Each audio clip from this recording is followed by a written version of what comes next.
Thank you. Good evening, everyone. Welcome to the Bristol Town Council meeting of March 1st, 2023. If you could all rise for the Pledge of Allegiance. I pledge allegiance to the flag of the United States of America and to the republic for which it stands, one nation, under God, indivisible, with liberty and justice for all. Thanks, everyone.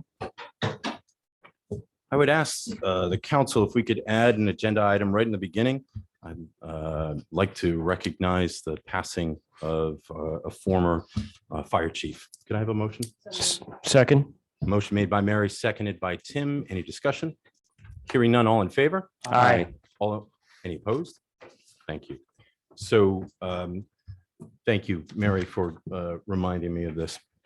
We had David Silvera was the fire chief of past, just passed away recently.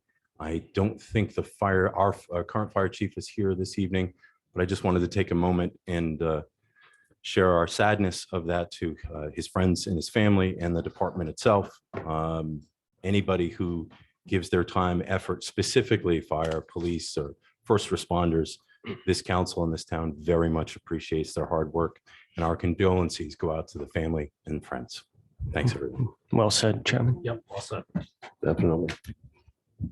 And on a on a positive note too, I'd like to also thank DPW on the outstanding work they did on the snowstorm, which the snow is weirdly gone again today. So, but it was clean and safe out there. So anybody that was involved with that, I say thank you. Madam Clerk. Mr. Chairman and members of the council, the first item of business is the consent agenda. Motion to approve the consent agenda. Second. Motion made by Tim, seconded by Tony to approve. Any discussion? Hearing none, all in favor? Aye. Any opposed? Thank you. The next item of business is the submission of minutes, and we have the town council meeting of February 8th, 2023, the executive session minutes from January 18th, and the executive session minutes from February 8th. Motion to approve. Second. Motion made by Tim, seconded by Tony to approve. Is there any discussion? Hearing none, all in favor? Aye. Any opposed? Thank you. Mr. Chairman and members of the council, the next item of business is a public hearing. We have Elsa Ramirez of State Street Tavern LLC doing business as Bar 31, 29 State Street. This is a request for a transfer of the Class BV liquor license to Andrew Breslin for Pearl Holdings LLC, doing business as Tinkers. This is new ownership. Thank you. I'm sorry, Ben. So as the clerk pointed out, this is a public hearing. So I'm going to ask, is there anyone here to speak in favor? Good evening. Good evening. If you could state your name and Attorney address. Alfred clerk. Rodrigo Jr. on behalf of the applicant. Mr. Breslin is here back of the room. And also Mr. Woods. The Pearl Holdings LLC was established to acquire the business.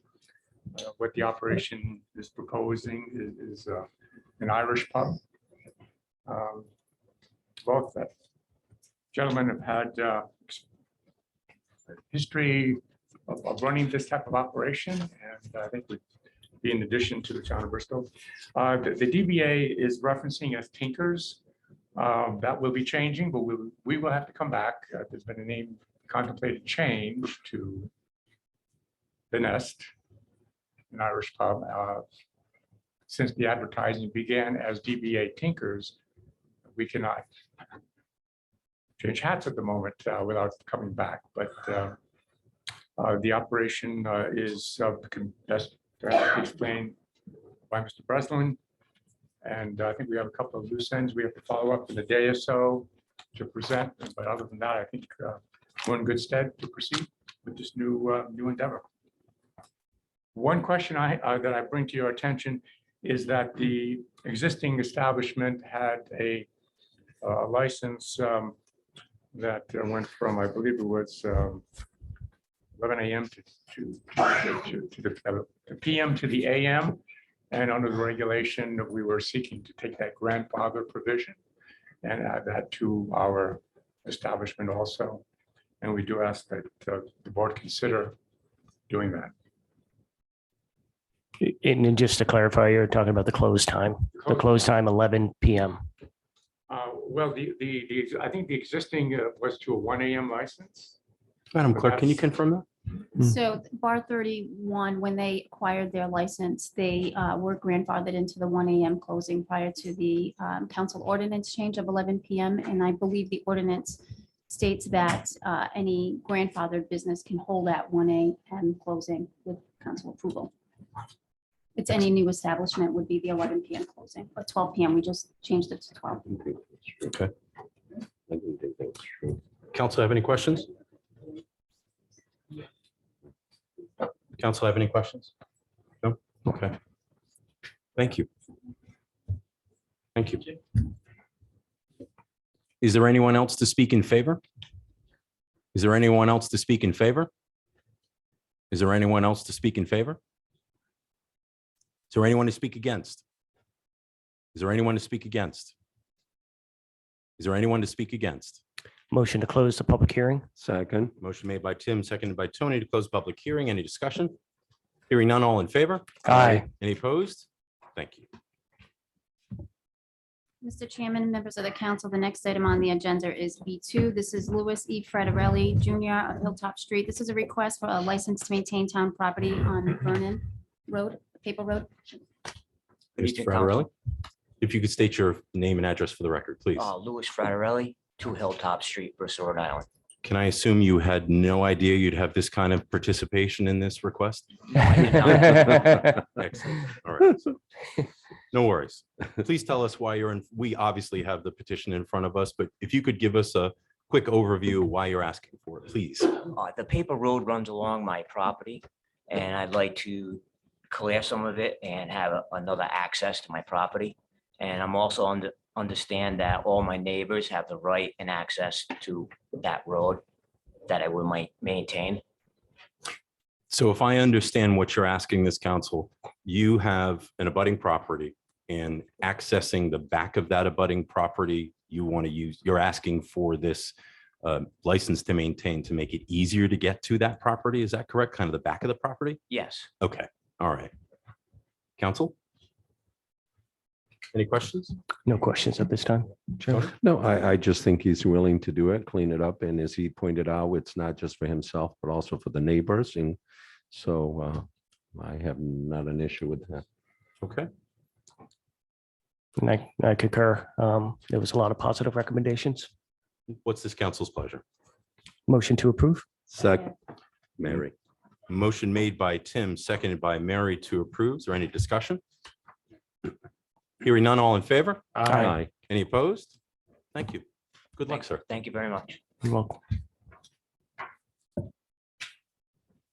Mr. Chairman and members of the council, the next item on the agenda is C1. This is ordinance 2023-4 to Chapter 17, Article 2 of the Alcoholic Beverages Establishment.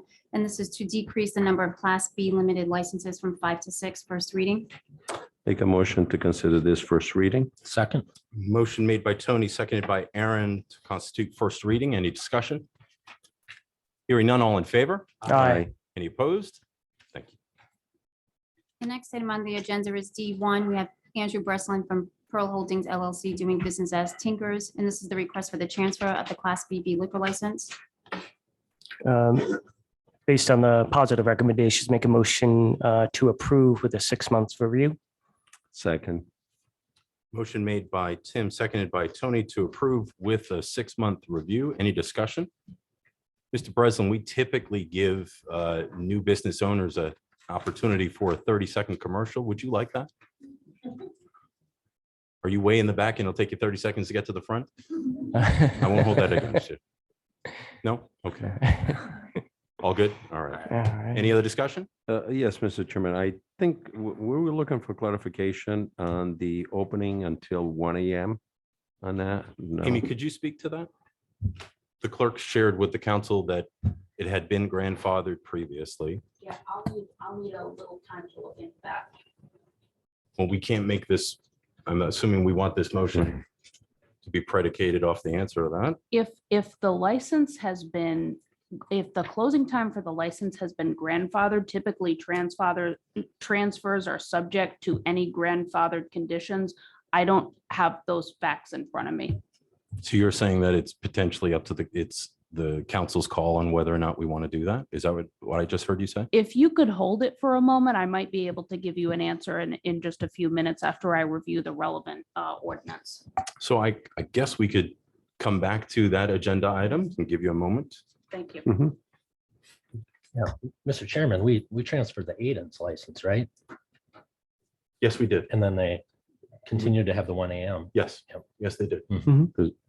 Is that what it was? Aiden's did it. I'm sure that there's other Okay. examples of it. The new harbor side, the old. I guess, but the question is, at least the way I heard it was, must the council do 1 AM or is it up to us? I'm not asking for a change, but for clarity, must we do 1 AM because it's been grandfathered? That's the way I heard the question. I believe the answer on that is yes. Okay, Then let's not hold it. I'm fine with it. perfect. And Tony, we do have a 6-month review, Right. so we'll, hope. Good. I'm Yep. good with it. Yep. Thank you. So motion made by Tim, seconded by Tony to approve with a 6-month review. Any other discussion? Hearing none, all in favor? Aye. Any opposed? Thank you. Mr. Chairman and members of the council, the next item on the agenda is D2. This is Andrew Bristol Pearl Holdings LLC doing business as Tinkers. This is the request for a vitrilling license. Based on the positive recommendations, make a motion to approve. Second. Motion made by Tim, seconded by Tony to approve. Any discussion? Hearing none, all in favor? Aye. Any opposed? Thank you. The next item on the agenda is D3. This is also Andrew Bristol Pearl Holdings LLC doing business as Tinkers. This is the request for the dancing and entertainment license. Make a motion to approve. Second with a question. Motion made by Tim, seconded by Tony to approve. Discussion? Yes, just, I was looking at the graph, the design, I should say, of the location. And just, is the owner still here? I would have a question for him. Mr. No. Breslin? Oh, No. No longer here. Okay. Well, tell me. your His viewpoint. confidence is heartwarming. So I'm just Yeah. joking. I'm just joking. That's not good. Okay. I'm good with it. You sure? Yes. It was good to hear that I'm sure we're they, gonna come back in 6 months, so we Yeah. may clear that between now and then. and currently moving forward, there's been no complaints or violations have been found. So in that Chief. recommendation, which was positive. No complaints that you're aware of, sir? No complaints at that location. Outstanding. Okay. So we had a motion and a second to approve. Is there any other discussion? I don't think this council actually said we wish him luck. My goodness, that's wonderful. So all in favor? Aye. Any opposed? Thank you. Mr. Chairman, members of the council, the next item on the agenda is D4. This is Isabella Onteri for the Banda Philharmonica de Santa Isabel, 577 Wood Street. This is a request for a one-day dancing and entertainment license for March 18th from 7 PM to 12 AM. Based on the recommendations, I move that we approve it. Second. Motion made by Tony, seconded by Tim to approve. Any discussion? Hearing none, all in favor? Aye. Any opposed? Thank you. The next item on the agenda is D5. This is Chuck McDunn from the Bristol 4th of July Committee. This is a request for a bingo license for March 1st, 2023 and September 13th, 2023. Based on all the positive recommendations, make a motion to approve. Second. Motion made by Tim, seconded by Tony to approve. Any discussion? Certainly. I'm okay with this, but because I think we've approved this before. But Yes. the fact that it's today, it already started, started at 6:30, our meeting's at 7 for today. Okay. And that we're doing a license that, if we can make sure it gets in it to us like a little bit ahead, or if we have to have a special meeting, I don't think this is a good precedent to set. I couldn't agree with you more. So if maybe we can reach out to not just this applicant, but all applicants, knowing that this is not an after the fact. Yeah, I did inform them. They do also have to get approval from the state police, which they did get actually in December for this. They just forgot to apply for the actual bingo license. And at the time, it was just. No, I I think it was no understand how, meetings. I understand how that can happen. I just want to make sure that we Mhm. kind of don't let it. It's a carry fair on too point, much. Mary. Yeah. Good observation. Any other discussion? Hearing none, all in favor? Aye. Any opposed? Thank you. The The next item on the agenda is F1. This is Lita A. Kane of 109 Constitution Street. This is a request for an accessible parking space. This is first reading. Make a motion to approve first reading. Second. Motion made by Tim, seconded by Tony to approve first reading. Any discussion? Hearing none, all in favor? Aye. Any opposed? Thank you. Mr. Chairman, members of the council, the next item on the agenda is F2. This is Robert Patello requesting to amend the legal definition for adult entertainment in the town ordinance. You will also, there was a letter that was received today from Stephen Brown, the executive director of the ACLU that the council has on. Mr. Patello here. If you could state your name and address for the record. Patello, 5 Paul. Welcome. Good evening, council. Thank you very much for the opportunity to address this item. The intent of this petition is merely to align with our municipal neighbors of Warren, to align with their adult definition, what their definition is for adult entertainment. In that, it was observed that the neighboring municipalities in the East Bay have a more refined definition of adult-only entertainment. Such definitions include improvements to include digital technology advancements and clothing. The Bristol adult entertainment definition is more closely aligned with the legal definition of indecent exposure. However, such absence of key current word definitions for both adult and entertainment lacks the organic intent of such activity in which the town is attempting to regulate in the Code of Ordinances, Chapter 28, Zoning, Article 1, General. The definition adopted by Bristol is largely focused on nudity only as being the technical expression of indecency. As such, it is not comprehensive nor an accurate reflection of the totality of the adult-only entertainment. Lack of adoption of such proposal would likely magnetize or attract such adult-only entertainment businesses to seek presence in Bristol, as opposed to our neighboring municipalities that have more stringent and modern regulatory definitions.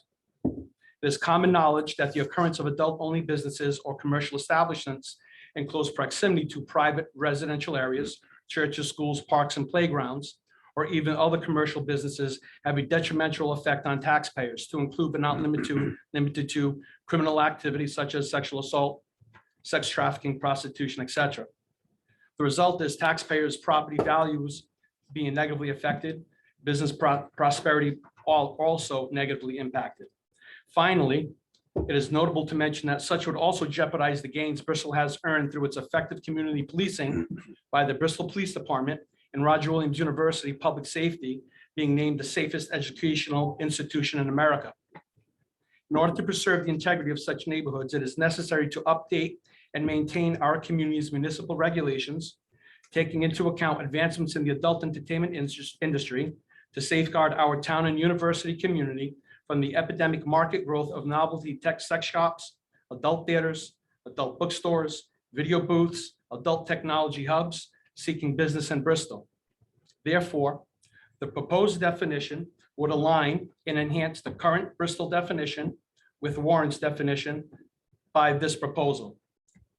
In the adult entertainment is the act of entertaining, nude or clothed, without music, by dancing, moving, or behaving in a consistent manner, mimicking sexual action with or without physical contact of others, with the intended purpose to please, sexually stimulate, or provide sexual gratification for viewing pleasures of legal consenting adults within or outside of the establishment, to include both live exposure and film video or any type of reproduction of such sexual activity. I felt it was my civic duty as a result of reading an article I think it was a New York Times, as a result of the COVID-19 pandemic, there has been a massive growth of such shops and activities migrating into suburb communities, which was the catalyst for me to look into the legal definition for adult entertainment in Bristol.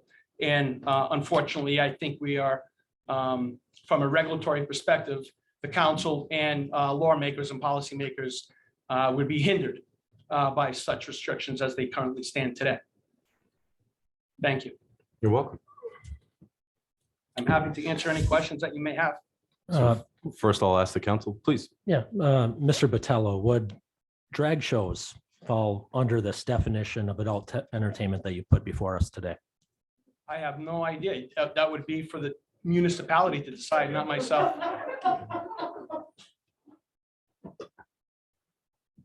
Any other questions from the council? Amy, leading into this change, since there's really no just cause right now to make any changes, this seems to be very strict and stringent.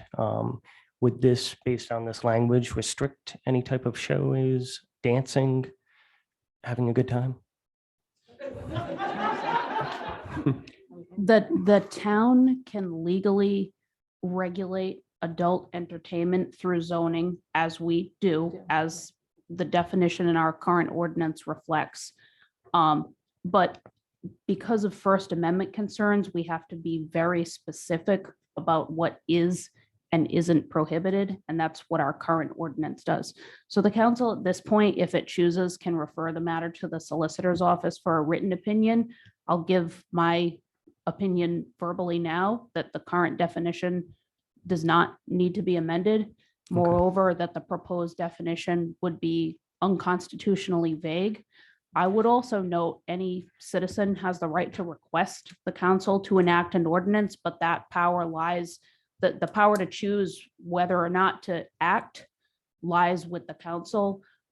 This isn't a situation of voter initiative because our charter does require a certain number of qualified electors to start that voter initiative process. And here we have just one individual asking the council. So it's up to you what you want to do with it. My recommendation is that no action needs to be taken. Certainly, our office can provide a legal memo if that's something you'd like. It is.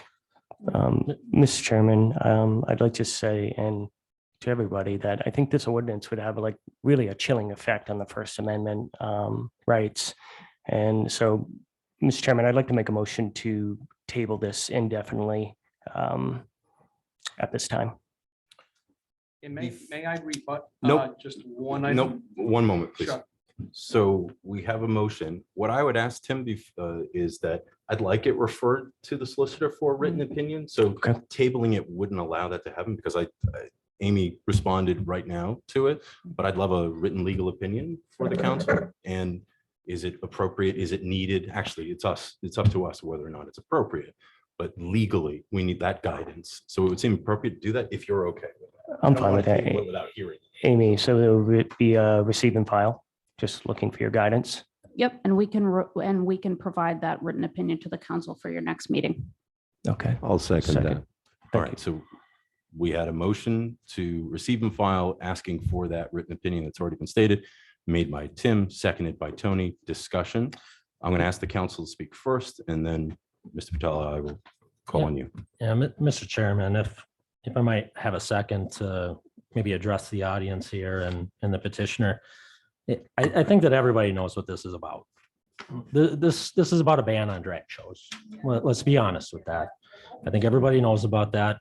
And I suspect that there's some people in the audience or people who are watching on TV right now who have spent their whole entire lives experiencing having to confront proposals like this. To you, I want to say sorry that you have to do this again, that you have to continue to come before councils and defend yourselves against proposals like this. It's especially troubling that proposals like this are coming before us when there's violence against drag performers in this country.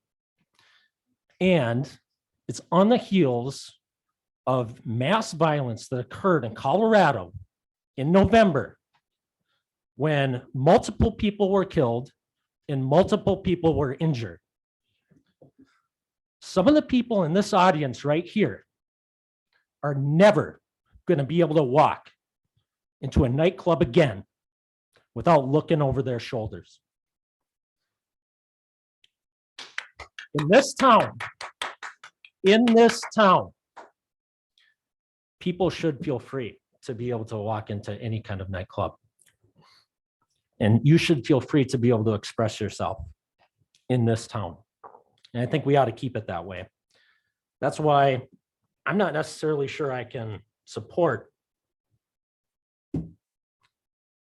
feedback from the solicitor's office about this. I think this is a cut and dry issue. I think we ought to reject this proposal right here. And that's what I'd like to do right now. So I'd like to ask my colleague. Let me be really clear. One person speaks at a time. This is not I appreciate your support for whatever is said, but one person speaks at a time. I don't want people yelling out. It's not how we run council meetings.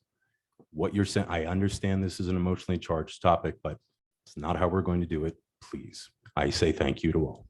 Continue.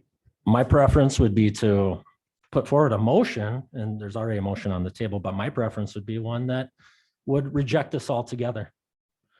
We have a chance to end this right here and right now. And so I know that there's a motion on the floor.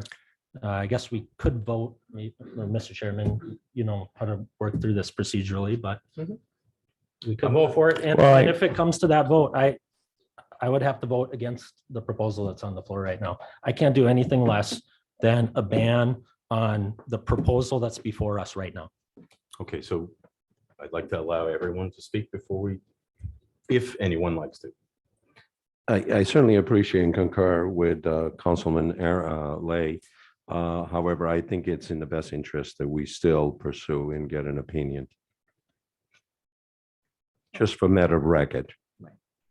And I would, so a couple of things. I mean, I must live under a rock because until people told me this was about like a drag queen brunch or whatever up at the brewery, I had no idea this was about. And I would never classify a drag show as adult entertainment. Like I just would never think of it that way. So I'm like looking at this and several people have talked to me about it. And as you know, a couple of people, one on the more conservative side that was like, should we get people out? And he said to me, wouldn't the new language, because that wasn't in just if you looked at the agenda.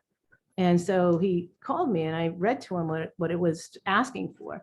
And he said, well, wouldn't that like maybe even touch some cheerleaders?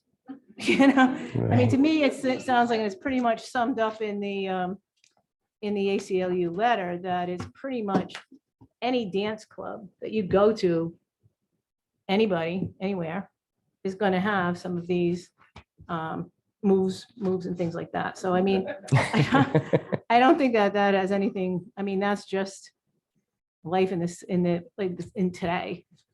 So, but I do feel that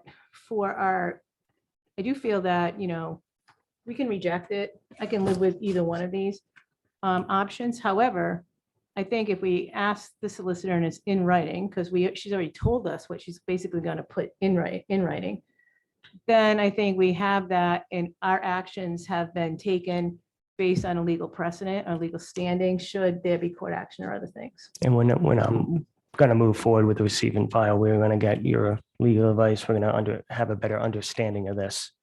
And yeah. And one of the things I just wanted to make mention, I don't really believe we have any adult entertainment going on in town. I was trying to think, but we do, Ed, am I correct that there is on our zoning table, only certain places where such establishments could be located. Am I correct? That's correct. Zone M, Pardon me? zoning M. I can hear you. He's saying zone M, I believe he's referring to Oh, manufacturing. zoning M, yeah, okay, right, yeah. So I think that's important to know also, like we have limited that and hopefully it's not anything I would necessarily encourage in our community. But I wouldn't put a drag show into that category though. So anyway, that's my thoughts. Mr. Patello, I told you you could respond, please. Thank you very much. I appreciate it. So first, I'd like to address, in general, there's been several rebuttals.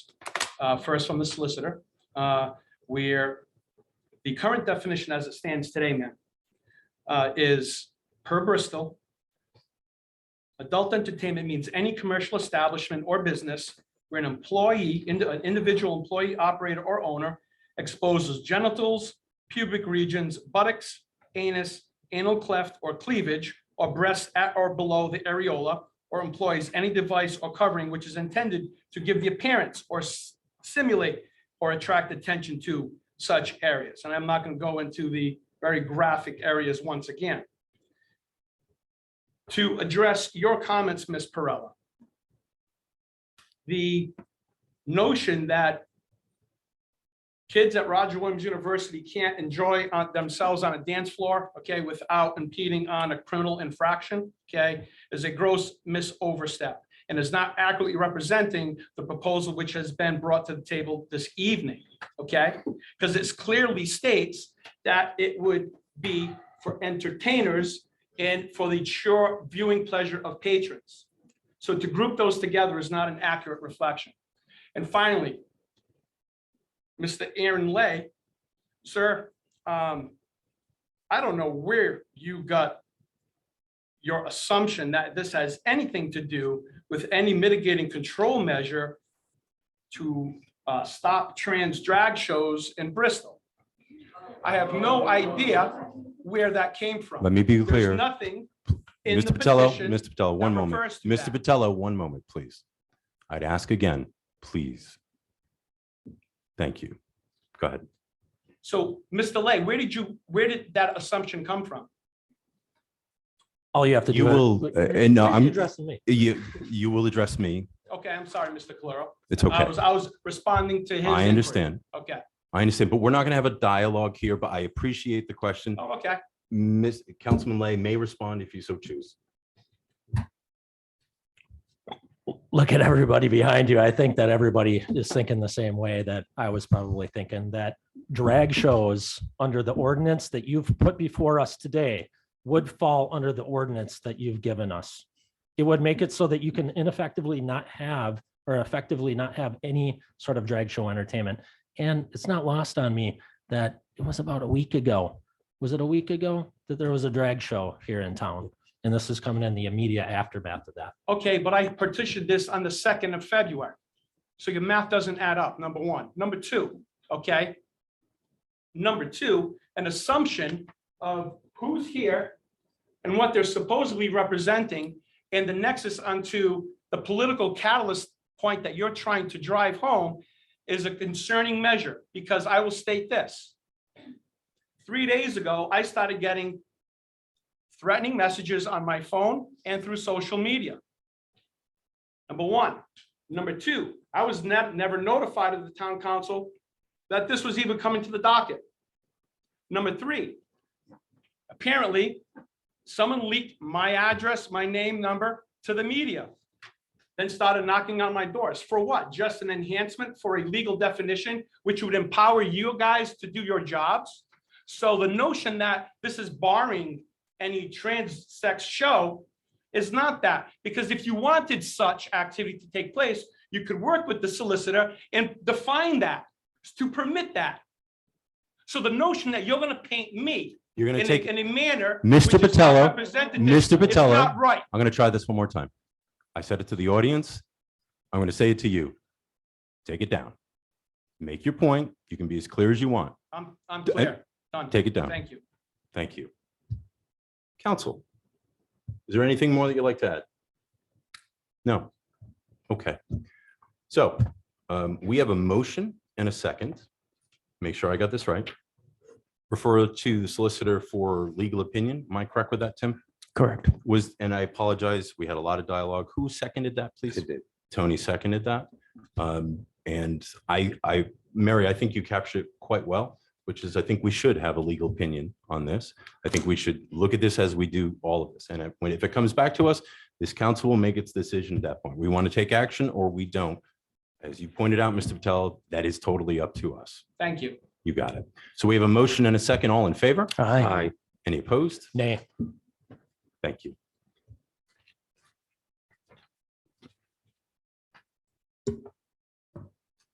Mr. Chairman and members of the council, the next item on the agenda is F3. This is Jason Paganelli with True North Running Company from Coast State Park Half Marathon on November 5th, 2023, to use a portion of the races on public roadway. Mr. Paganelli here? Yeah. No. Okay. Go ahead, Tim. Based on the positive recommendations, make a motion to approve. Second. Mary. Motion made by Tim, Don't seconded by Mary to apologize. approve. Any discussion? Hearing none, all in favor? Aye. Any opposed? Thank you. The next item on the agenda is F4. This is Edward Coria with the Carnival Chairman for the 4th of July Committee. This is a request to use the town common for the carnival from June 21st to July 5th, 2023. I make a motion that we approve it. Second. Motion made by Tony, seconded by Tim to approve. Is there any discussion? Go ahead, Tim. I mean, Just that there was quite a few recommendations from the police and also from the director of recreation. So it's important that those are followed. Yes, I agree. And my only question is, it seems like, and I know in some of the materials, it's like, they need the time to set up, to dismantle, et cetera. It just seemed like an awful long time. Like, it usually doesn't open on the 21st. That's very early. And I'm just a little concerned if that's what the point is. I don't think it is. I think it's going to be, but we can approve this, but I just would like somebody to clarify that point. I think it is because they sort of slowly come in and then they, need to be set up for a couple of days and get inspected, et cetera. But I don't remember what in other years, like what the date was, but the 21st just sort of hit me as like very early on. It feels early to me also. I'll tell you what, I agree that I think we should approve it. But Warren, could you give us some feedback yes, I would assume that at this moment, we don't have that feedback. If we could get it for the next one, for our next meeting, I believe is March 29th. Thank you. Any other discussion? Hearing none, all in favor? Aye. Any opposed? Thank you. Mr. Chairman and members of the council, the next item on the agenda is F5. This is Charlene Ferreira, the president of the East Bay Softball. This was for consideration for council support for the East Bay Spring Softball. We did receive a letter requesting to withdraw the petition. She will be applying for one of the town grants during the budget season. Fantastic. Motion to receive and file. Second. Motion made by Tim, seconded by Tony to receive and file. Any discussion? Hearing none, all in favor? Aye. Any opposed? Thank you. The next item on the agenda is F6. We have Barbara Palumbo from the Bristol Prevention Coalition for, this is in regards to consideration for council support for the pre-prom attendee ticket reduction awards. And Barbara is here.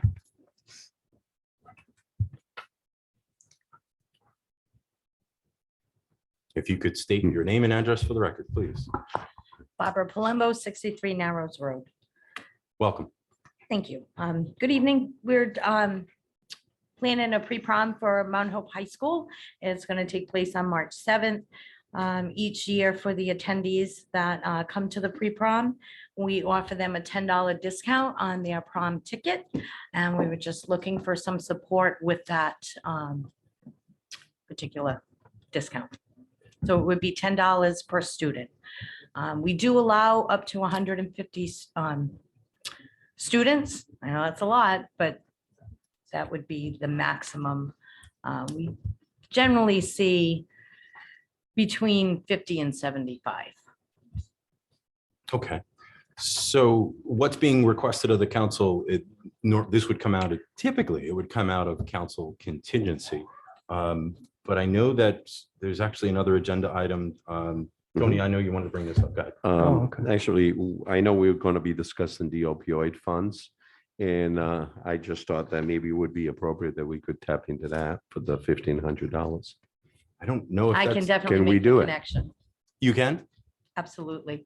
Okay. We have speakers that come and they speak about impaired driving and staying safe with alcohol, drugs, and we connected with the driving, the prom, and graduation. So it directly take- related to Yeah. opioid prevent, like the education awareness. I would- Exactly.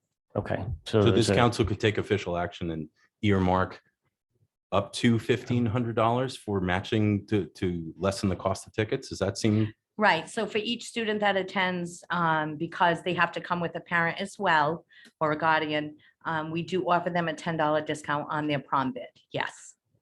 But you're saying here not to exceed 1,500. Let's say you have a good showing of students. So we can't have any more than 300 people in the Okay, school gotcha. cafeteria. And let me tell you, Understood. if we have a bigger showing than that, we'll hold it on the town common if we need to. That's a really good answer. Two Good for you. sessions for it. Good That for would be you. great. Two Good for you. sessions. You could, Mr. Chairman, I just asked that we haven't set the parameters yet for the opioid use funds. So I'm just wondering if we should go with contingency for now and once we set the parameters, or do we table this one? No, I think that's an outstanding option. We can Kind of- approve contingency first if appropriate, and Okay. secondarily using opioids as we get to that agenda item. That would, so either way, it sounds like everybody's on the same page. I should, Yeah, yeah, okay, out of contingency. great. So why don't Yeah. you make that motion and Motion to, it is at 1,500 up to? up to 1,500 out of contingency. Second. Any discussion? I do. I think this is an outstanding program. I think efforts like this are so very important. And in the time that we're in right now, where there is more drugs legally available, that having this kind of education for our kids, and I'm going to make it personal, for my kids, because my kids are in the school system and my Mhm. kids are your kids. Mhm. So everybody either has one or knows one in the school. And there are so many opportunities to go the wrong way. It takes a And you- village. And you never know what can change somebody's mind. So I think this is outstanding. I think the council thinks it's outstanding. So I couldn't agree any more than that. I mean, having been as a former educator, dean of students at the high school, we used to hold the post-prom, and certainly it went a long way, and obviously appreciate your efforts on this behalf.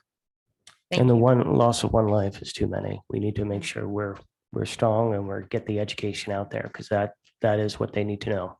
We're open all We know night. it's going to be around them, but they know to stay away from it. Yep. So keep up the good work. Thank you. any other discussion? Hearing none, all in favor? Aye. Any opposed? Thank you. Mr. Chairman and members of the council, the next item on the agenda is G1. This is the Bristol County Water Authority. This is for one term to expire March 2026. And we have Juan Muscala, 1303 Hope Street, with interest in reappointment. Make a motion to reappoint Juan Mascala. Second. Motion made by Tony, seconded by Mary to reappoint. Any discussion? Hearing none, all in favor? Aye. Any opposed? Thank you. The next item on the agenda is G2. This is for the appointments of the Harbor Commission. There's one full-term member and two alternate member terms to expire March 2026. We have James Dolland, interest with reappointment for a full member, Bob Hamill with interest in appointment for the alternate member, and Tor Peterson not seeking reappointment. Make a motion to reappoint James and Robert, and a letter of appreciation to Tor Peterson Need to advertise. and advertise. Second. Thank Motion made by Tony, seconded by Tim to reappoint James Dollins, Robert Hamill, and a letter of thanks to Tor Peterson. Any other discussion? All in favor? Aye. Any opposed? Thank you. Very good. Mr. Chairman, members of the council, the next item on the agenda is G3, and this is the Waycosset Trust. This is for one term to expire in March 2025. And we have a Stephen Johnson with interest in reappointment. Motion to reappoint Second. Stephen Johnson. Motion made by Tim, seconded by Tony to reappoint Stephen Johnson to the Waycosset Trust. Any discussion? Hearing none, all in favor? Aye. Any opposed? Thank you. The next item on the agenda is G4. This is the zoning board of review. This is for two alternate member with terms to expire in March 2028. We have Derek Tipton with interest in reappointment, Elaine White with interest in reappointment, and Paul Bassbalch with interest in appointment. Although we only have two positions, correct? Correct. So, and we have no reason not to reappoint the two individuals there. So I would make a motion to reappoint Derek and Elaine. And Second. So Okay. motion made by Tony, seconded by Mary to reappoint Derek and Elaine. Any discussion? Hearing none, all in favor? Aye. Any opposed? Thank you. The next item on the agenda is G5. This is for the Assistant Harbor Master. This is for term set to expire January 2024. So this was set for interviews for today. The council had requested interviews for today, but there was a conflict in scheduling the interviews with some of the applicants. So it's a request to reschedule the interviews for March 29th. So moved. Second. Motion made by Tim, seconded by Tony to reschedule to the 29th. Any discussion? I do, is that if we advertise for the open position on the Harbor Commission and we get an applicant, maybe you could, we could have discussion with the council to Yeah. maybe push that interview time up and kind of include all of that if appropriate. I like that, Mr. Everybody okay Chairman. with that? Yeah, Super. no, that's a good Excellent. thought. Thank Any you. other discussion? Hearing none, all in favor? Aye. Any opposed? Thank you. Mr. Chairman, members of the council, the next item on the agenda is G6. This is the Rogers Free Library Board of Trustees. And what we have here, these are revisions to correct the library terms. Back in 2017, the bylaws had changed to coincide with the state requirements.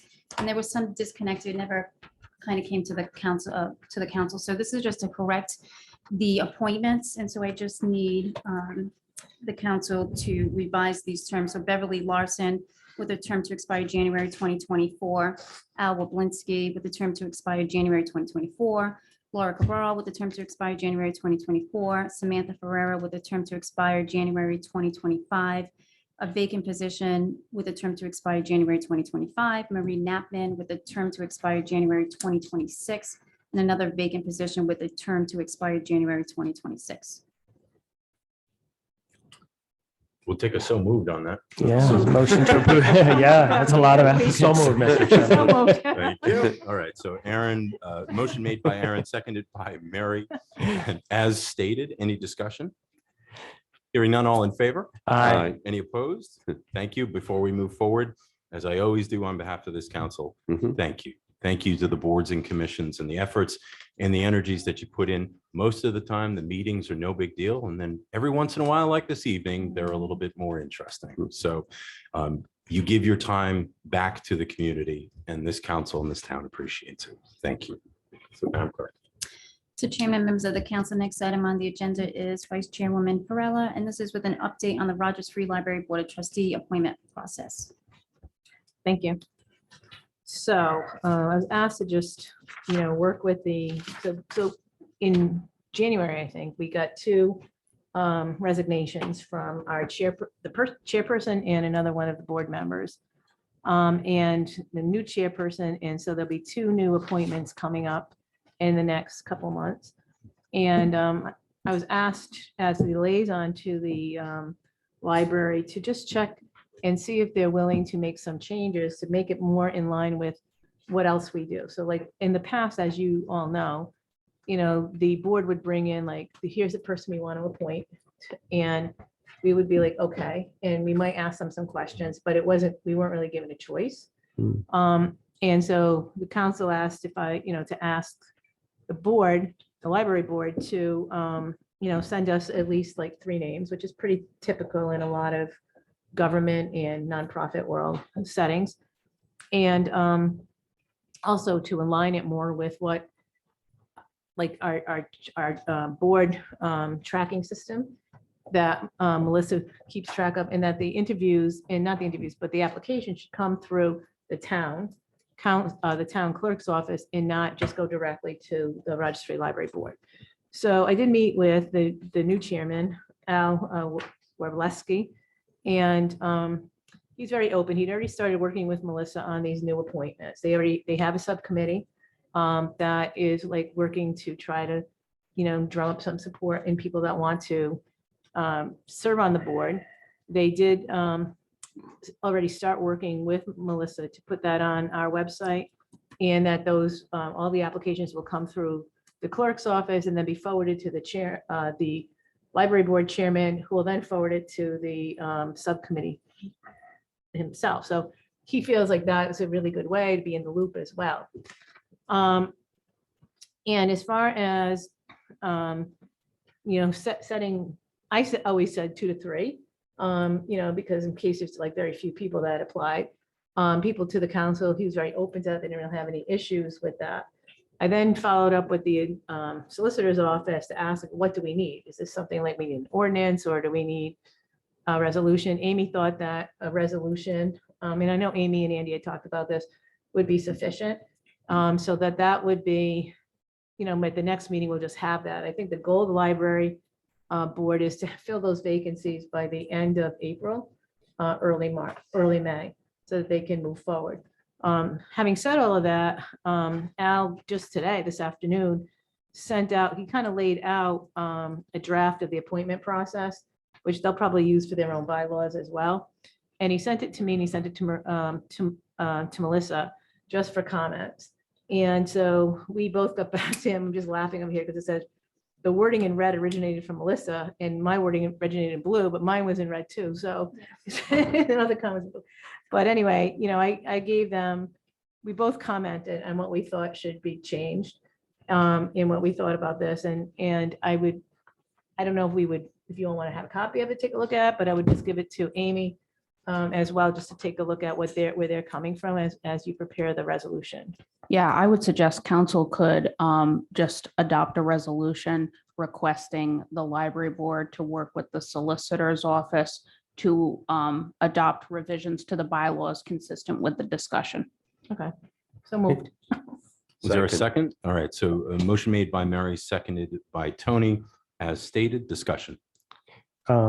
Councilwoman Perella, I just had a quick question in regards to the subcommittee. So the subcommittee is going to look for applicants and then it would go to the board for review and then the council would be notified at that point, just trying to understand the process. Well, the council would then, we'd be notified and put on the agenda. And I think what we did clarify in this was that we would definitely be interviewing those people. Okay. All of them. And so may interview the final candidates prior to selection as consistent with the appointment process for other town boards and commissions. It's a little vague, like they could if they wanted to, but I think we always do anyway. There's the Yeah. one person. Yeah, we do. And then we would make our decision based on that. Okay. The only adjustment that I would suggest, I like this, but I want to make sure that all applicants are listed. So I like the top 3 and up to 3, maybe is how we say it. Well, For- he said it, he had 3, so I'm just gonna Okay. go with that.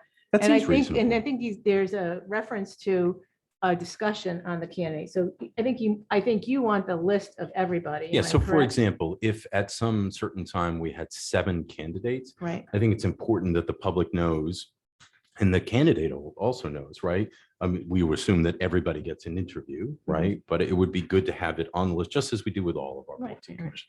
Other than that, I like the format sounds reasonable and easy to work with. and I think it's already in here, because one of the issues that they had also raised, but I think we just addressed it in the prior motion, was the start time, because everybody was starting at a different time, instead of filling a term. Mm. So now they're all on this January term. And then, these people who get appointed current, the new people one will be till 2026 filling in, the other one will be filling till 2025. So I think that makes it easier. So they're not always having to keep track of when somebody started. And so I think it's okay. So I can give you this, Mr. Chairman, if anybody else wants it. These are just thoughts, and do you want one? Yeah, I'd love a copy. Okay. That'd be great. Thank you. So if you have any comments, and I Mhm. don't need to have one. Thank you for your hard work on this. Yes. Appreciate Oh, it. you did. Oh, Yes.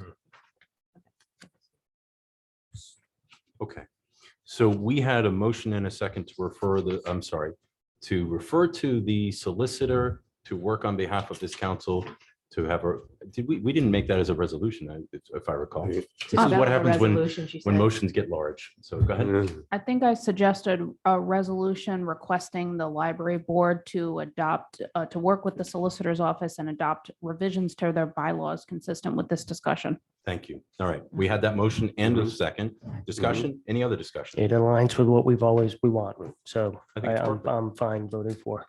Perfect. Yeah. Okay. All in favor? Aye. Any opposed? Thank you. Thank you for your hard work, Mary.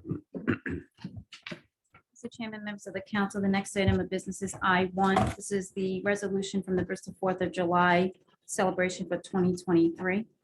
Motion to accept. Second, Motion made by Tim, seconded by Tony to accept. Discussion? how soon 4th of July will be Thank you. I here? was just I going to say know, that. I This is- know. it's crazy. Yeah. I know. around Any the other corner. exasperations or discussions? No? Hearing none, all in favor? Aye. Any opposed? Good weather.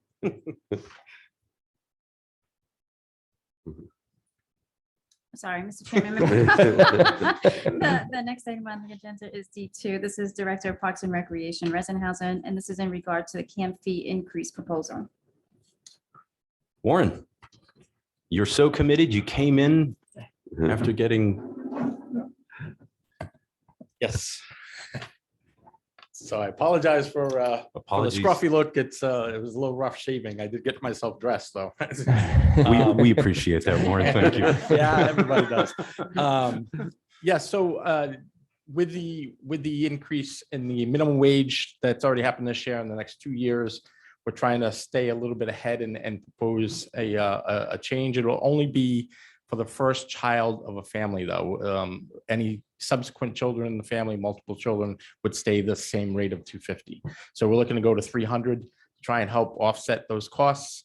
I know it is an increase, but considering it's 33 days, it comes out to less than $10 a day for their children, including lunch and a t-shirt. So I feel comfortable that this would be a respectable increase, and I, ask for your approval. I got to tell you, the program that's run here that you run is not only is it outstanding, but it is wonderfully inexpensive in comparison. I'm not saying that $300 is a little bit of money. It's not. But looking at what else it costs and other opportunities out there and what we actually give the children, it's an outstanding value. So no, we don't want to go up any higher, but we do need to cover costs. So I think this is a reasonable request. And I also like, that's the first child. So if a family has multiple, they're not going to feel the sting as much. So excellent. I just have, I had no problem with it because it's very little per day or per week. Like there are lots of camps that we see advertised that are 300 a week or more. And so I think it's very reasonable. I think the important part is that there's always some room to allow for family and scholarship them in, if you will, or people who absolutely have financial hardship to be able to reach out to you or to your board, just like to be able to make, you must have a policy on what you would. Yeah, and we do have groups that actually, give us money for those families who come to us. So yes, we don't turn anybody away. But the hopes is that we can try and offset some of the expenses that the taxpayers do give us. So. Right. No, I think it's good. That was the question I was going to have for you, Warren, is what would be the procedure if somebody just can't afford to attend the camp anymore? I do agree. This is a very reasonably priced camp compared Yep, to so they like a just have lot to of the reach other out to ones. us at the office. Okay. Either Tim Shaw or myself will address it. And as I said, we do have some groups. Some like to remain anonymous, Yep. but we do have some like the Bristol Athletic Hall of Fame, who actually this past year's given us enough for two children to attend this year. So we do have people who help offset those costs that we try to help them with. Thank you. Council's pleasure. I just need to adopt it. I think the motion was made already, right? Did I hear? I did I not. don't think so. No, so I make a motion, we approve it. Second. Motion made by Tony, seconded by Tim to approve. Any other discussion? Just take an extra moment and say thank you to Yeah. those organizations, whether it's the Bristol, tell me what it was again, Bristol Athletic Hall of Fame, or any others that choose to remain nameless. Thank you. That can make a huge difference. So.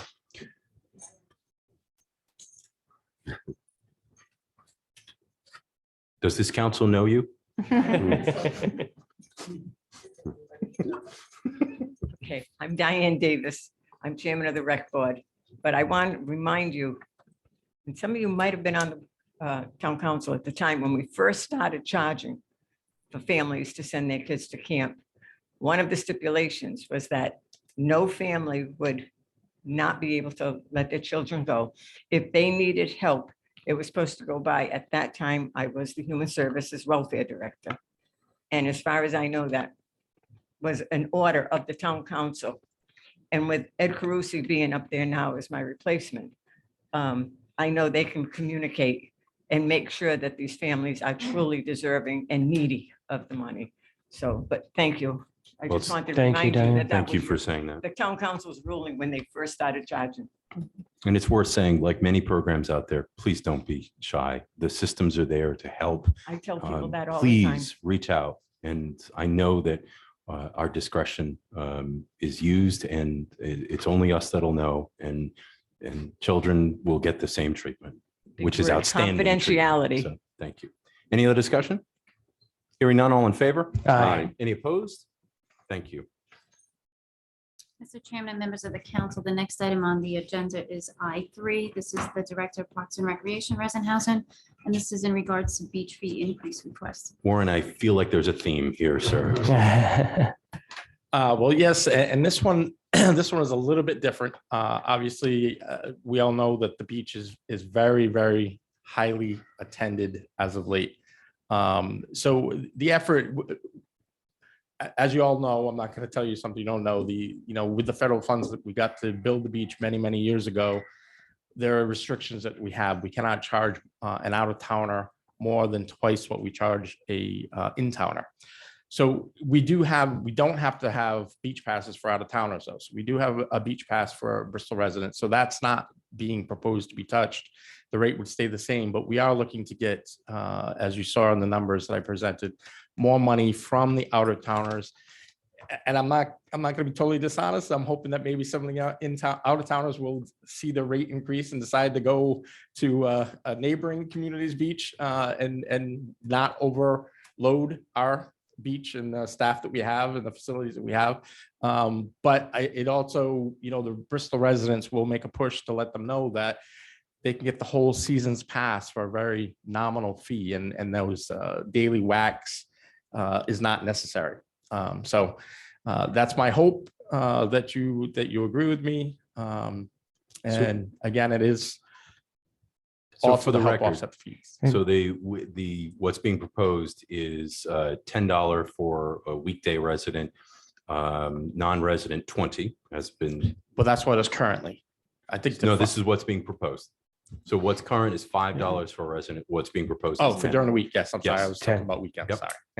Sorry. And then weekends and holidays, currently it's 10, it's being proposed at 15. Yep. And Warren, remind us what the pass is for the season. So I believe it's $25 for the year for your regular citizens, but senior citizens and veterans are free. They just have to come and pick up the sticker. One last thing, this Yes. council, through the administrator's suggestion, had put in a policy that allowed for discounted rates for our students, whether or not they were Yes. from Bristol or Warren. Correct. That has not changed. So the only things I gave you were the ones that were actually changing. I understand. Okay. Okay, I just wanted that clarity. Yeah, absolutely. Council? Warren, I just think these are, again, reasonable increases. I know we're keeping up with costs of inflation. And so I would make a motion to approve the proposed increases Is there a to the second? beach fees. Second, Discussion? yes. How much you say was the seasonal pass? I believe off the top of my head, it's 25, but I don't have that ordinance in front of me. Mr. Administrator? Okay. No? Okay. I'll tell you what, we'll get clarity on that before the end of the meeting. Yeah. Because I would like to know that too. Right. So. Any other questions from the council? And Warren, this is just for vehicles that are coming in. You could conceivably ride a bike into there. Correct. and- It's only for vehicles. Yep. And it's per vehicle, not per person. Okay. So it's more significant, obviously, for out of town. So, and if your Correct. goal is achieved, it allows them to explore other places, right? Yes. So wonderful. I love it. So spinning it positive. Anything else? Hearing none, all in favor? Aye. Any opposed? Thank you. Mr. Chairman, season pass Bristol residents, $20. Oh, 20, so that's good. It's two. Okay. We're gonna have to go back to the discussion then. I'm not. Oh, That's wow. great. Thank you. Thank you. Okay, wait a minute. That's Madam fine. Clerk. Mr. Chairman and members of the council, the next item on the agenda is I4. This is Councilman Sweeney. This is a request for the parameters for the use of the opioid funds. Councilman? Thank you, Mr. Chairman. On February 22nd, the Rhode Island Department of Health and the Department of Behavioral Health Care, Developmental Disabilities and Hospitals issued a public health alert due to the increased non-fatal opioid overdose activity that's been happening on the East Bay. So we have a really serious issue. I thought it was an important time to bring this up since we are pulling in opioid funds. And I believe, Sarah, you can tell me what we've received at this point. I believe it's around $42,000. But I'd love my colleagues to just have a kind of a discussion to think about where we want these monies to be spent. What is that oversight process? What remains? And what is our overall strategy for the use of this money to make the biggest impact on our community and other communities? So first, that question, Sarah, could you respond to that? The $42,000 was received in this fiscal year. There was $70,000 received last year that was brought over. So in total, it's $112,000. Oh, wow. All right. Prior to the meeting, I had reached out to the administrator. Mr. Administrator, if you could speak on kind of some of the current status of where the money's being used or Sure. proposed to be used. Well, first off, the litigation is still ongoing and the settlements are still coming in. Actually, we have another one today that came through. So it's been kind of a rolling process. But we have been working with mainly the school district and our substance abuse coordinator. And shortly, we're going to be presenting some recommendations. The biggest expense is going to be an education prevention program in the schools. We've been working with the assistant superintendent. Our coordinator is still here, Barbara Palumbo. During the budget process, you're also going to see an increase in hours for the Substance Abuse Coalition director to continue with the prevention programs. So very shortly, once they select the curriculum that matches the funding requirements, parameters, we'll be back with more details. But Barbara Palumbo, our coordinator, is here, and I think she can fill you in on something she's currently using. There are some incidental expenses right now that we're using the funds for, but not large amounts. But it's been very handy, as you saw earlier today, to have the funds there. Barbara.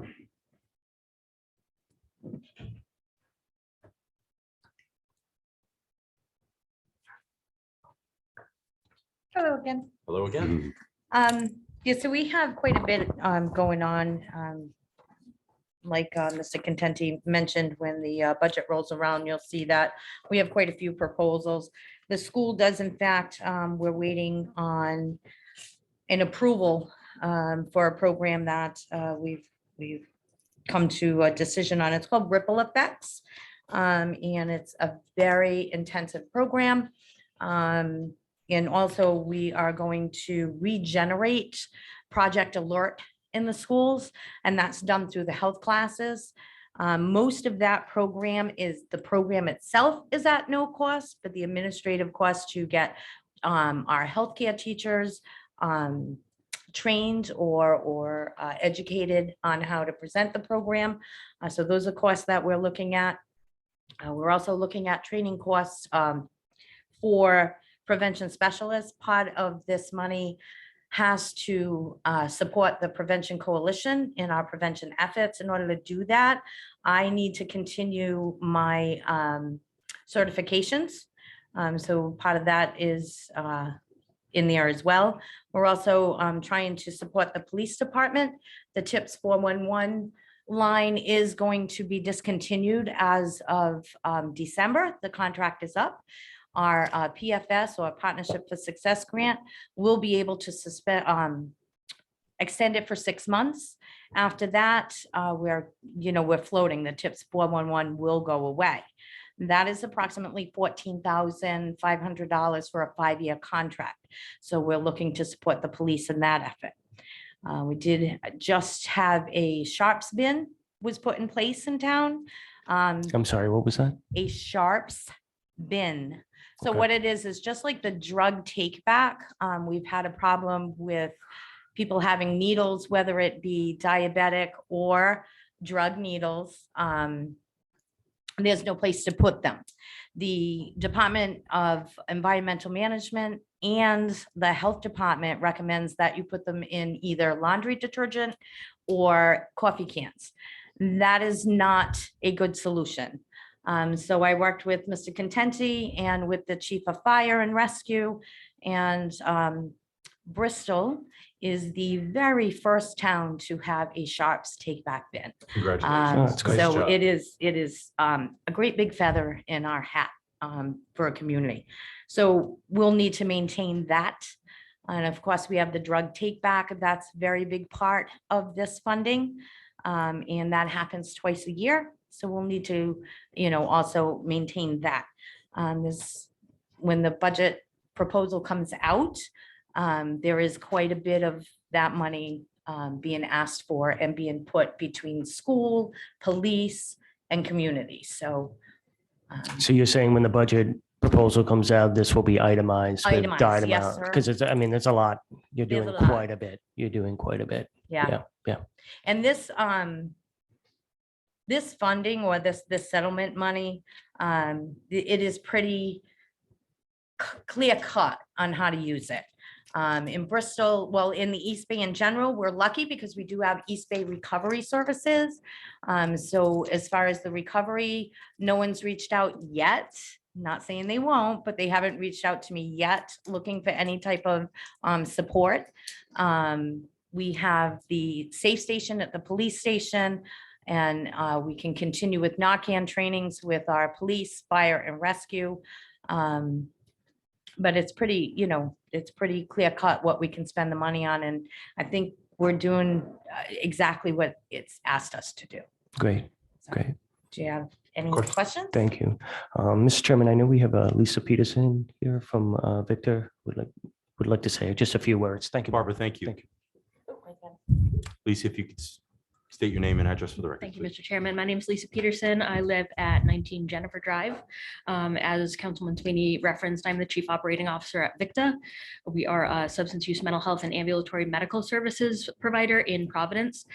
So I'm not here necessarily on behalf of VICTA. We have nothing to do with these funds, but as a Bristol resident and as a 25-year veteran of the addiction treatment field, I wanted to bring this issue to the council to emphasize the importance of being really mindful and thoughtful about this once in a generation investment that we have, and share some of the experiences that I have seen in other places that have helped guide and really put parameters around who can access the money, how they go about accessing the money, requests for proposals, things like that, and to ensure that we're really doing evidence-based, outcomes-based interventions. Not to say that any of the prevention work is not in that spectrum at all. Really appreciate the full spectrum from prevention to harm reduction through treatment and recovery. But I think it's really important to be really transparent and to be really thoughtful about the long range implications. Beyond prevention, I would love to be out of a job. I would absolutely just be a stay-at-home dog mom. But what we really need to look at is where are the real gaps once somebody is addicted to a substance. And I know we're restricted to opioids, but nobody's just addicted to opioids realistically at this point. So looking at some of the things that we've done at the state level were to really have categories based on percentages of that funding that went into like prevention, harm reduction, treatment, recovery services. And so with each new influx of the funds, there's an estimated amount of dollars to be appropriated for each one. And within that, the state puts out requests for proposals for specific projects under those umbrellas. So it's a very open process. They review all of the potential candidates. And similarly, in the city of Providence, who started receiving their funds, they've been putting out RFPs that are then open to providers, be it prevention specialists, recovery providers, et cetera. So it just feels really urgent that we put the brakes on spending while we evaluate how can we really make this last. So just wanted to put that out there. Happy to share ideas on things that could be funded, but I really just want to say this is once in a generation and we are dying in behavioral health, no pun intended. So we've got to do right by this. Thank And I you. think this town and we all want to take the right steps. So Lisa, thank you. And you're connected with Barbara and hopefully you two can continue to talk. Yeah, That was my- Lisa, it reminds me a little bit of, you were talking about how you have these funds, right? And you can use the funds to, go a little bit further. It reminds me a little bit of the affordable housing payment in lieu money that we get. Everybody says, oh, the payment in lieu money, you can't use it to buy any housing, but the whole point of it, right, is to use that small amount of payment in lieu that we have to braid it together with other sources from the state and federal level so we can develop robust programs and things like that. And so, yeah, if there's opportunities out there, that sounds awesome to jump in or piggyback along with some of the stuff that's out there right now. Anything else from the council? Thank you, Lisa. Thank you. Tim, I would assume just the receive and file. Receive and file. Yeah. Sounds like we're going to get some more answers down the road. Second. So I'm good with that. Thank you. Motion made by Tim, seconded by Tony to receive and file. Any other discussion? Hearing none, all in favor? Aye. Any opposed? Thank you. Mr. Chairman and members of the council, the next item on the agenda is I-5, and this is Councilman Sweeney with a request for an update on the outside dining status. Yeah, I think the time is here. Spring is among us, and we know outside dining brings a lot of charm to the town. And I know we had left, this council had, and administrator had reached, we've got PAR Engineering here, right, to give us a little presentation Yes. on the requirements. Who's here from PAR? John. John? Excuse me.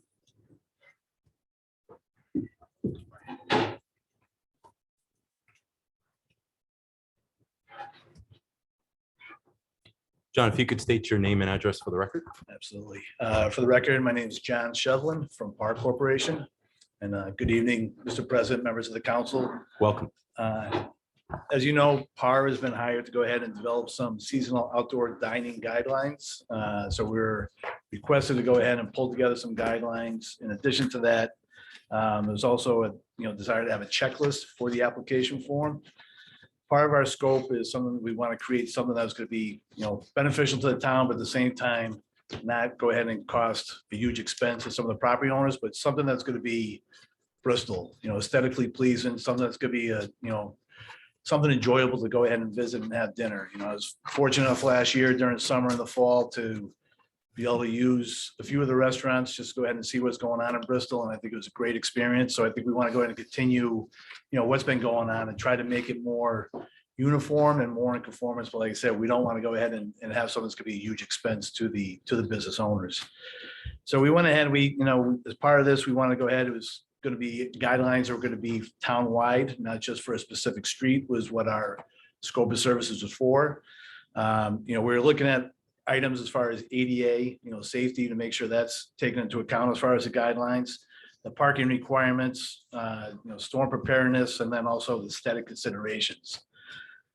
So with that, we've done some research. We did a lot of field work to see what's going on. And we have gone ahead and developed, I believe everybody has this in their package, but we did develop a outdoor dining design guidelines and manual.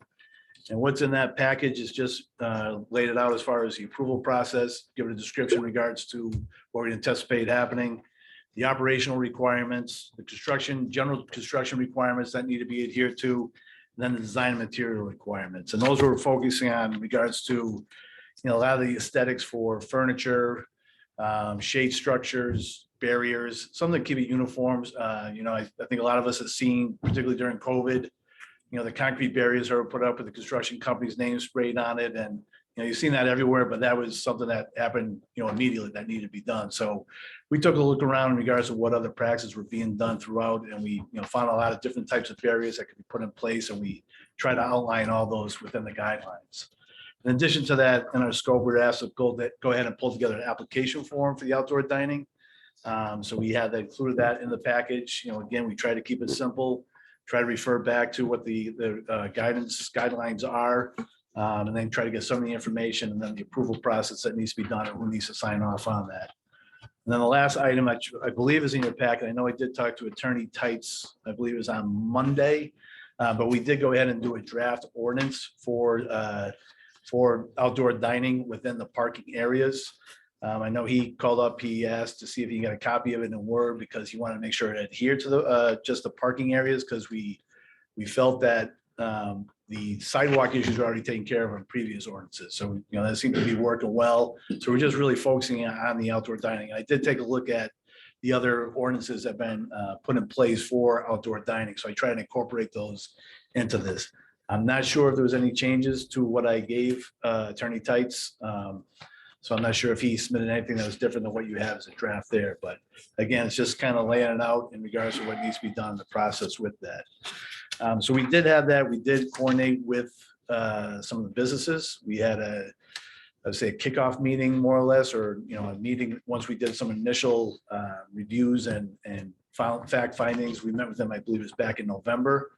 And after we had the draft design guidelines, we met with them last week and we went over in regards to what we had in there for the draft guidelines. It was a very productive meeting. We got a lot of good input from the business owners who are there. We try to incorporate those into the final package as here. So we went ahead, that was finalized and we got this submitted. So as a brief summary, I know there's a few business owners here. I'm not sure if they're here to crucify me or to go ahead and say it was a job well done, but we'll soon find out. John, you have a lot of trust. Your back is to them. so- Yeah, that's right. But that's a summary of what we did. I can go in more detail if anybody wants to know. But like I said, we were trying to go ahead and just really overall the guidelines. We're trying to keep it simple, but something to go ahead and just be a positive image for Bristol Mary? without a huge expense. Yeah. Okay, I just had a quick question. So I do think this is a good draft. I know I was able to go to that meeting a Correct. week or so ago. And, I think that anything that was sort of, I don't want to say controversial, but like questionable, like not everybody's on board is not here. And I think that that's good because, like anything else we do, it's a work in progress. They can be updated at any time. I do think it's important that the sidewalk dining ordinance continue to be separate from this. So that if we want to make changes to that, because there were some references, that back and forth in both the ordinance and in this, like if we wanted to, we can make changes to that as far as how much space would be allowable, like 5 feet, 3 feet, whatever. But I think they should be separate because it gets just too confusing. And we were really hoping, and it's partly my fault because I wasn't thinking of the March 29th meeting. I was thinking of like 3 weeks from tonight. But because we've got budget and everything else going on, so we're just having another meeting in March at the end. But, like Andy let us know on Monday afternoon, we were hoping to get this as a late item, the first reading, but that according to the town charter, we have to have 4 business days for a late item to come in for an ordinance. So we weren't able to do that, but the chairman has agreed to put it on the budget. One of the budget agendas on March 20th. We'll get that first reading and then the second reading will you'll end up being that like a week later because it's going to be on the 29th. That's just like when our meeting was going to be anyway. So, but I do have one quick question for you, John, and that is the one thing that I don't find in here.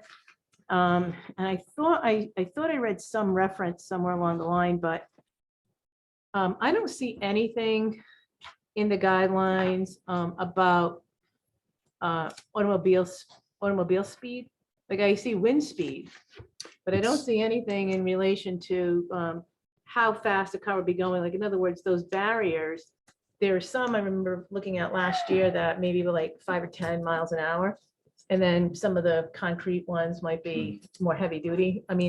Should there be some reference to some kind of speed limit, like, the impact? There is a speed limit in there. This can't be implemented on a roadway that's a speed limit higher than posted 25 miles an hour. No, I don't mean the speed limit. I mean, but the impact. As If far somebody as were to the lose crash barrier control. type of deals? Pardon me? You mean as far as what the crash barrier should be Yes, designed yes, for? yes. Yeah, that's what I mean. Yeah, we don't have anything in here right now. I think we did talk about that as far as either putting in, planters, concrete Right. planters on the corners or such, but the intent is to go ahead and keep it on low speed areas. But you're right, safety should come first. So, we could go ahead and add something in there as far as, something that could be visually aesthetic, but at the same time. I mean, I think the considered a safety intent is barrier. there with the planters and the concrete and the Right, barriers and everything right. that has been talked about and is Right. envisioned even in some of the pictures. I do think it would be worth in the final version, somewhere along the line, whether it's in the ordinance or there, just like, to withstand a crash of like, if somebody stepped on the gas instead of the brake, like, what would that be? 25, I don't really know, the police or you guys would know, but I don't know what that would be, but I think it should be something, especially on a street such as State Street where it's fairly wide. Right. And people are coming and going. Right. Yeah, well, we could do some research on that and add some language in there as far as what those requirements are going to be, particularly at the corner of the outdoor dining areas. I don't think it needs to be along the whole way. I think it's just anywhere that somebody may be approaching. So Yeah. we'll take a look at that. And I did notice, I know that they're all in here and I think you can see these anywhere because people have taken pictures for us and everybody, anywhere anybody goes, but I go there all the time and I just never really paid attention to it, but I saw at Unity Park, they have both kinds of the big round planters and then they have the small concrete Right. ones that are pretty much pictured in here. Right.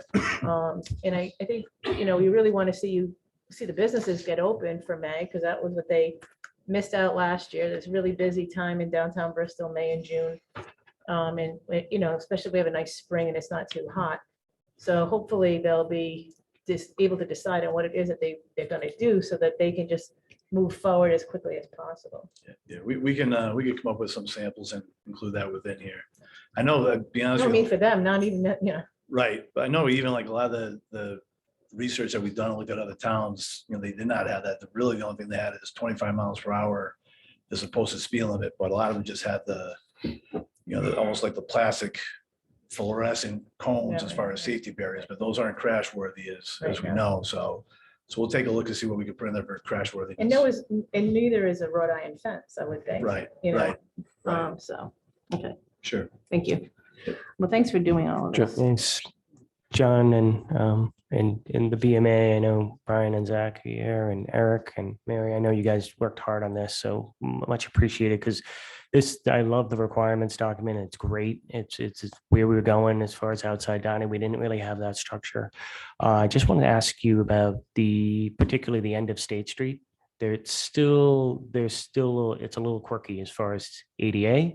And moving those parking spaces and just getting the curb cut there, and there's like a slope a little bit there. Is that still part of your scope? Or is that? As far as the layout, it wasn't part of the scope. I did go ahead and create a sketch as far as moving those wheelchair ramps. I was looking at it honestly on Google, and then there was one on each end. Yeah. And then when I was down there last week, I noticed there's one in the middle. So the sketch didn't include the one in the middle. So I'll take a look in regards to laying that out, because yeah, you're right. Some of the stuff the way it's laid out right now, that, the ADA or the handicap parking space, ADA parking space, at the end of that parking space, you have a wheelchair ramp, which is hard to get to. Right, yeah. So we'll take a look at that. I know it's been asked in regards to seeing what is the requirement for how many spaces. I guess the state came in and required 3. So I was gonna go ahead and do some research just to find out as far as the number of total spaces, what is the minimum requirement? I know I usually go by, it's like 4% of the parking is ADA, but I gotta take a look as far as, a lot of that is for, private developments off-road. But I want to take a look in regards to what the roadway ADA requirements is for parking. And I know there's some, even on the other side of Thames Street, on the other side, there's some wheelchair ramps or handicap parking spaces. So I gotta see whether those could come into play and whether we could go ahead and reduce it to 2 on State Street. Mhm. So I will do the research on that. Oh, that'd be great. And Sarah, we still have allocated dollars within John's budget he's still Yes. great. That doesn't always happen. Could you be more? I just want to make concise? sure that we have. Yes, I like that. I don't want my response. colleagues getting a big bill. was wonderful. Well, I got to tell you, looking at this before the meeting and at the meeting, it seems like you've covered the bases here in both design and Mary's question, I think, is a really poignant one about the safety aspect. 25 is speed limit, but what's the minimum requirement to keep those diners safe and tonnage, weight, whatever the appropriate part is there. So I think that should be considered. Yep. Tony, did you want to? Yes, John, I see that you depicted Pomodoros and Adams here. Are they to follow the same proposal rules or regulations or ordinances that everybody else? Because I mean, they are operating within their own properties. Correct. Correct. So I'm not seeing the applicability, to these two. I think the overall guidelines were to be for all outdoor dining. I'll be honest, like one of the things that we had in here was early on, we talked about it was having umbrellas with logos on it. Because we thought, some of those can be, a real mismatch, and we wanted something with some uniformity and better, but those discussions, and we talked about Aiden's, how they have logos on their umbrellas, but still looks appropriate for that restaurant. So I did take that out in regards to that. So it's really the materials and the appearance. I think there's things in regards to we don't want to have people outdoors who are putting on card tables with plastic chairs and having it. So I think as far as materials and such, that needs to be done. So. Understood. Yeah. Okay. Just wanted a clarification in Yes, that. Okay. When I'm looking at the preamble here on in the ordinance, it specifically says permitting for approval of outdoor dining on public property within the existing on-street parking areas, excluding the handicap spaces. Yeah, so when I wrote this, it was more or less just in regards to applying this to any street parking areas that are going to be used for dining. Okay. That's for the ordinance, but the guidelines. The guidelines are really for just okay. get some kind of, and what I keep on telling folks is when they, when they're sitting here saying some of these things, we don't know if we can adhere to this. These are guidelines. It's like when you go in front of the planning board, if you can't meet a setback, you ask for a waiver. So if there's something that's in here, you can go ahead and say, we have this, we don't have the 5 feet, we can get 4 feet, which meets ADA. So I originally had 5 feet and they're trying to make it more walkable, but then through discussions, it may affect some of the sidewalks. So we did reduce it to 4 feet. And normally if you have an obstruction in the sidewalk, you can get it down to 36 inches. But we're trying to go ahead and make, allow as many visitors as we can to have this opportunity without restricting them. But at the same time, we just want to make sure there's good pedestrian flow. Okay. So. Where do I see the proposed ordinance? Should have been part of the package. This is it right here. So I-5D. I-5D. that's the actual, okay. Well, that's Yeah. the one they did, but not the one that Andy did. We don't have it drafted in. We don't have a draft of Andy's. No. Okay. Not yet. So the discussion this evening was to certainly hear you explain what was in front of us, the hard work that you've done, and what the council had asked for not only for State Street, and yes, we're focusing on State Street as part of this conversation, but for all of town, right? So we could be consistent with all of that. Yep. So as Mary pointed out, we wouldn't normally do this, but on our budget hearing, we would have a first reading for an ordinance, and this council doesn't speak, we don't have dialogue about at first reading, so it would just be calling it. So second reading would be at our March 29th meeting, where it would be the public hearing and open discussion and back and forth dialogue at that point. So just to set expectations. So if you are not at the 20th meeting, don't worry. It's just to say we're doing it. So the 29th is where the real discussion will happen. Sure. So. And I'll follow up with have one more Mr. Tice, just as far as there's anything he needs me to revise or whatever. So like I said, I know it's kind of the last minute thing that we were talking on Monday. So I know he wanted to take a look at it. I'm not sure if he felt like it didn't, something else need to be added or whatever, but I'll work with him on that. The solicitor can certainly speak to this, but as long as it isn't a substantive change, meaning if we pass what is either verbatim or darn close to what's written by Andy, then no problem. But if there are substantive changes made on the 29th, we would need additional advertising. Sure. So I guess that's a challenge too, to make sure it's best written first shot out of the box, right? So, Tony. John, on State Street, I know you're talking about taking a look at the handicap spots and all of that. On the right side, north side of State going down to the water, do you recall how many parking spots there are altogether? I want to say 16, but Yeah. it was either 16 or 18. They're a little higher. Yeah, They should very be about confident that- 19. Yeah. But that being said, okay, I'm not trying to test you on that, by the way, okay? But I'm just trying to come up with, once we have the sketch, what it looks like over there, we're gonna go from approximately, let's say 19 for the sake of discussion. We're gonna go from 19 to how many spots that actually will be there for parking? I certainly would like to know that. Yeah, we'll definitely compare the existing versus proposed. Exactly. Yeah. Yes. Thank you. Any other discussion? So, Mr. Chairman, do I refer this to solicitor? I think we're already in the draft mode, right? for the ordinance? So just This copy. I and guess he said he- receive you and asked file? We him to haven't word taken them. official, there's nothing wrong with doing that because Yeah. it would get us to first reading. So please. refer a to motion to refer this to the solicitor to draft the first reading of with the ordinance. Second. Motion made by Tim, seconded by Tony to refer to the solicitor. Any other discussion?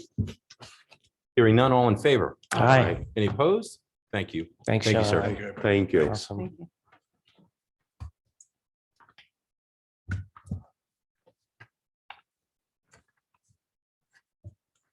Mr. Chairman, members of the council, the next item on the agenda is I6. This is Principal Planner Tanner, and this is in regard to the Downtown Bicycle Network Demonstration Project. Just for the future, I am going to call you Principal Planner Tanner. I like that. I like It that. sticks. I It may even sticks. get you a t-shirt. It was Yes. either Principal Planner or Town Planner Tanner. They all rhyme, it doesn't matter. Town Planner Tanner. I think I'm sold. I like that. A Yeah. handy mandy episode, right? Anyway, Ed, please. Good evening. This was put on the agenda at the request of Diane Williamson and the folks over at Fuss and O'Neill who are working on the bike path extension project. The council asked that we keep you updated on specifically on the demonstration area where the on-street markings and some signage we're going to go. If you recall, last fall, we spoke about the bicycle network that would kind of extend into the downtown area, which will consist of some on pavement markings and some small appropriate scale wayfinding signage for bicycles to get through the town. And so I believe in your packet, you have an index plan and then some construction detail plans, which just show what the markings would look like and what the signage would look like. And the overall index plan shows you the streets that they're intended to go on. Just to let the council know that this is happening in the spring, and you should see the markings starting to appear in a few months. And if there's any concerns or questions, let me know. Ed, where are we in regards to, we'll call it west to east? So connecting 136, Fatima, Butterworth, Anawamsket and all of that. Because this council had that discussion going back a way of kind of switching gears, not to go away from this in any way, shape or form, but be in addition to. Right, those, that's also been in our capital budget to do work with Fuss and O'Neill to look at, they've drafted up some west to east connections as well, because we've talked about that from the beginning, is to try to get people from the east side of Medicum Avenue across into the downtown network. But the pavement markings, this is a demonstration area. The consultants have been focused on the Thames Street area, which we've spoken about. And also still looking at trying to make that connection north to south from the edge of the bike path down towards Ferry Road. So this on-street marking will not be any type of a new construction. It would be mostly on-street. Kind of stenciling on the road and. Yeah, share the road type of markings that people have probably seen in lots of locations to make it more obvious and to get the motorists' attention that you're on a shared road and that the pedestrians have rights here, bicyclists have rights here as well. So I know there was a whole presentation to you on this back in the fall. And this is just an update to let you know that we're moving forward with it. I know one of the stated goals too was it's, as we can see on our map, that it's the end/beginning of the bike path to bring those bikers past the end of it. So to show that there's more, if you're not from around here, and to adventure more into downtown and frequent not only the businesses at the end there, but all around, or just to explore too. So, correct. Council? Ed, I think this is great. I mean, this is part of our comp plan. It's what we wanted to, Chairman well said, on bring, cyclists downtown. Just had a question at the end of the bike path. Is it possible we could put a QR code that would kind of branch out that map that encourage people to keep going? Because a lot of people, they just seem to stop, or they just go to the Beehive Pantry. They just kind of stick around Independence area. They don't really know, from cyclists that I've talked to, they don't really know the town as well, and they don't know where to go. So I was just curious if we could do some sort of communication as part of this. Certainly that can be done, and it's been discussed. Once a route map is sort of developed, we could do a QR code as an easy way for people to just snap a photo of it and it pops up on their phone.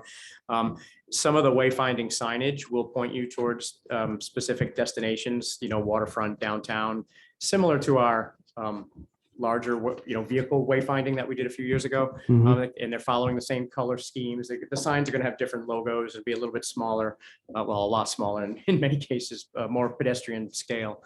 But they will, Tim, to your point, is when you get to the end of the bike path, that's always been a common concern that we've heard, is people don't know where to go.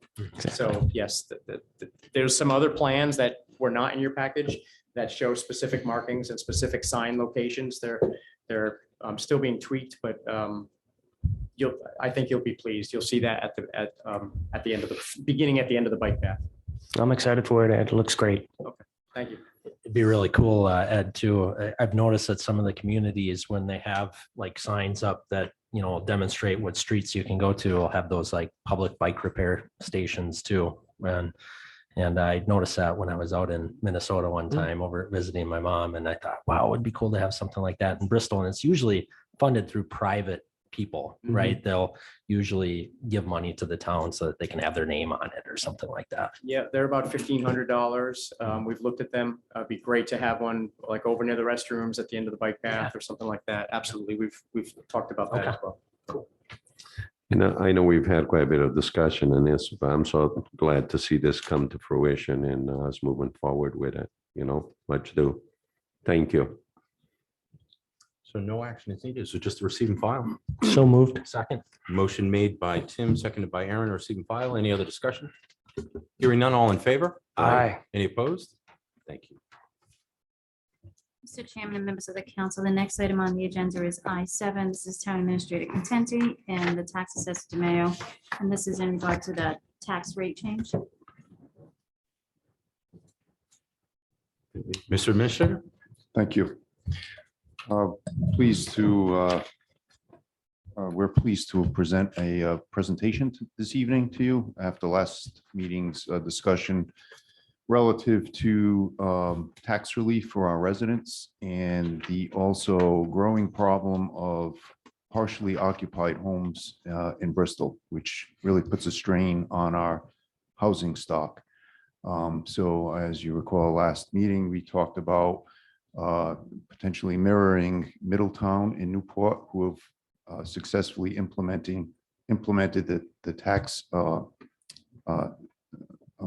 tax groups.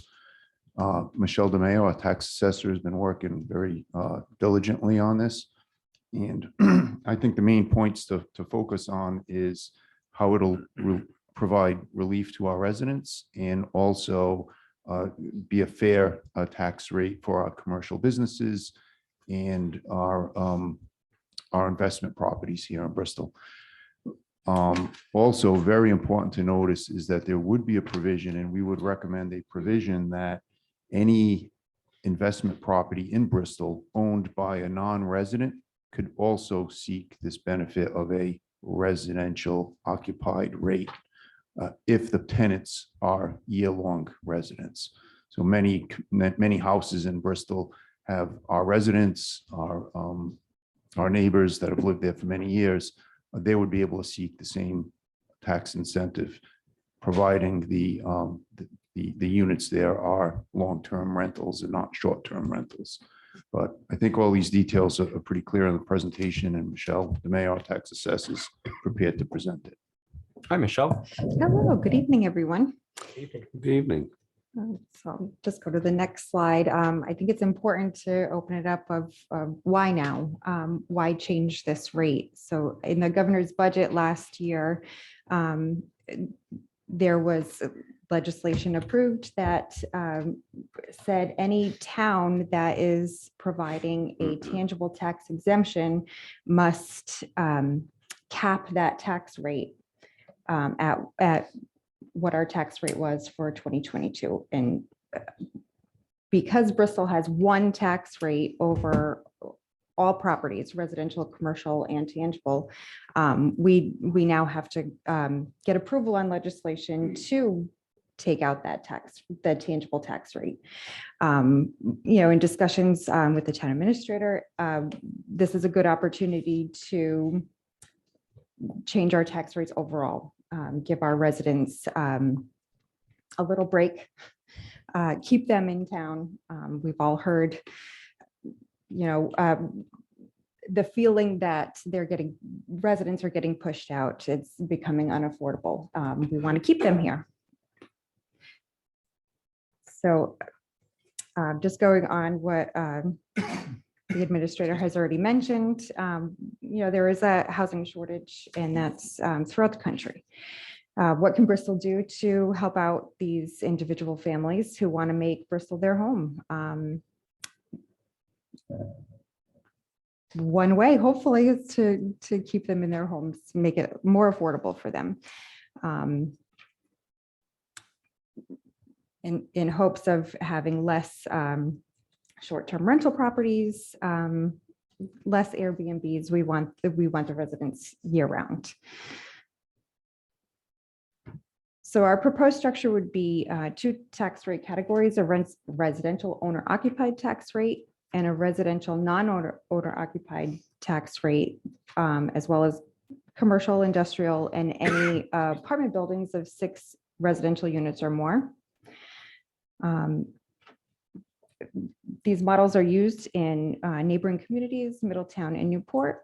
Both of those communities implemented this for the 2022 tax year, and both communities have had success with it.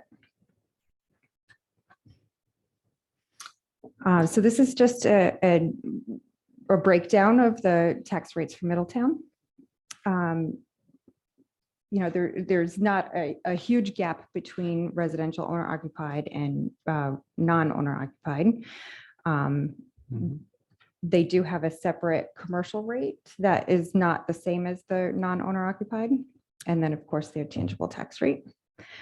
And this is the Newport's tangible tax, residential owner occupied and non-owner occupied. Newport uses the same residential non-owner occupied as their commercial rate.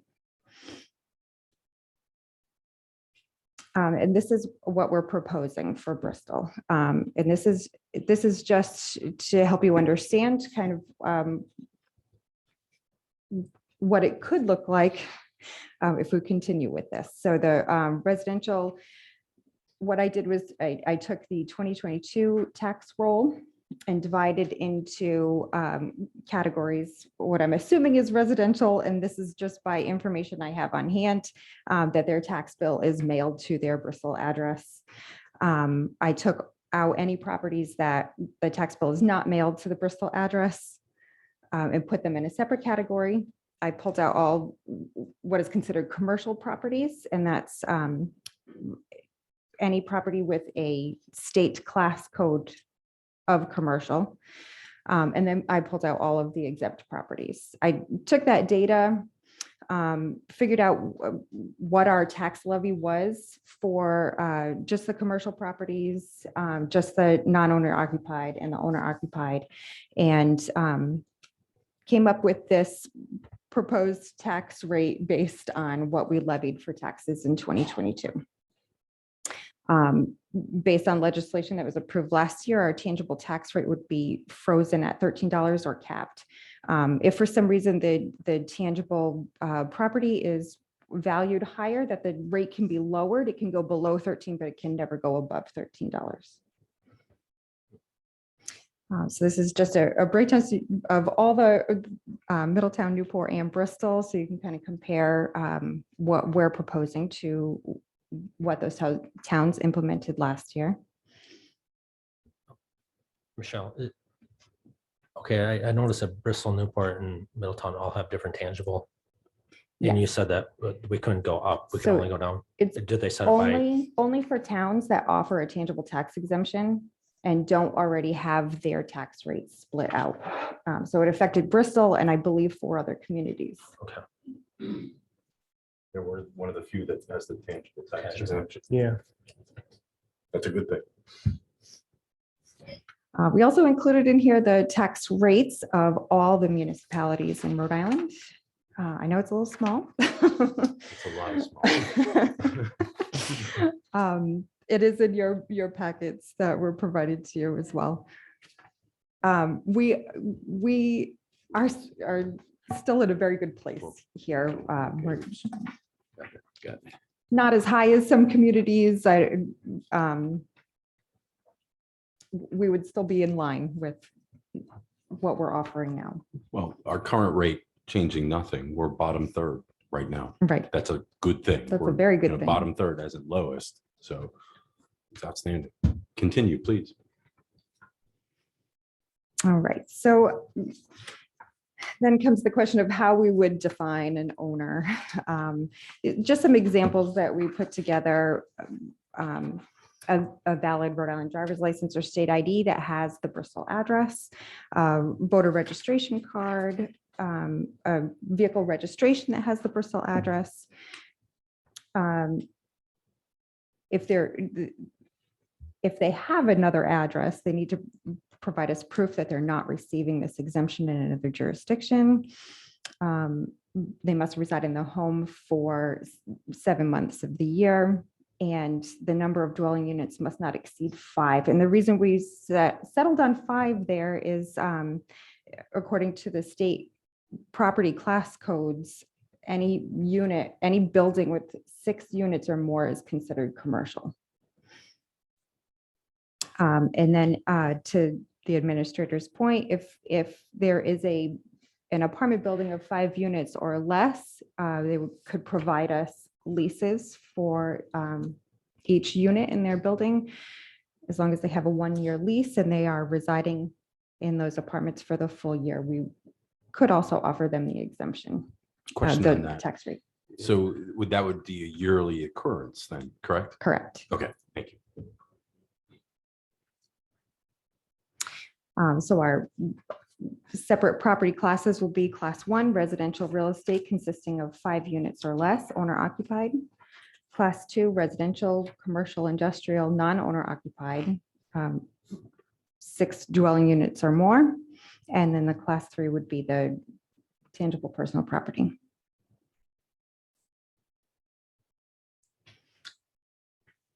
To summarize this, the purpose would be to optimize Bristol's limited housing stock and encourage full-time residency. Create a tax rate based on the use of the property. And the result would be the owner occupied properties would incur lower tax. I do have an Excel sheet. This is just an example of what I put together based on the tax roll that I mentioned earlier, separating out. I came up with an average assessment in each category, what their tax bill was for 2022 and what we're proposing it would be once this change is approved. And then I do have the Excel sheet available if you want me to plug in some numbers so you can see I'm just what going the to difference would be. share it because I know it's difficult to see. So what we're looking at from Michelle for this example was an average assessment of $443,000 on a resident, so owner occupied, right? Right. Currently, at our current rate would be $57.68 for taxes. This proposed change would be a savings of $306 a year. Correct. Okay. So the next steps, Michelle, Yeah. if I may, please. Yes. Yeah. Okay, that's what I get it, so it could balance it out, but we don't know at this point the numbers of owner occupied versus non-owner occupied. Am I correct? correct. So it's hard to determine if it balances it out at the end, that somebody's not going to get stuck with a much higher tax because there's not a match in, to or should I say, to offset each other. Correct.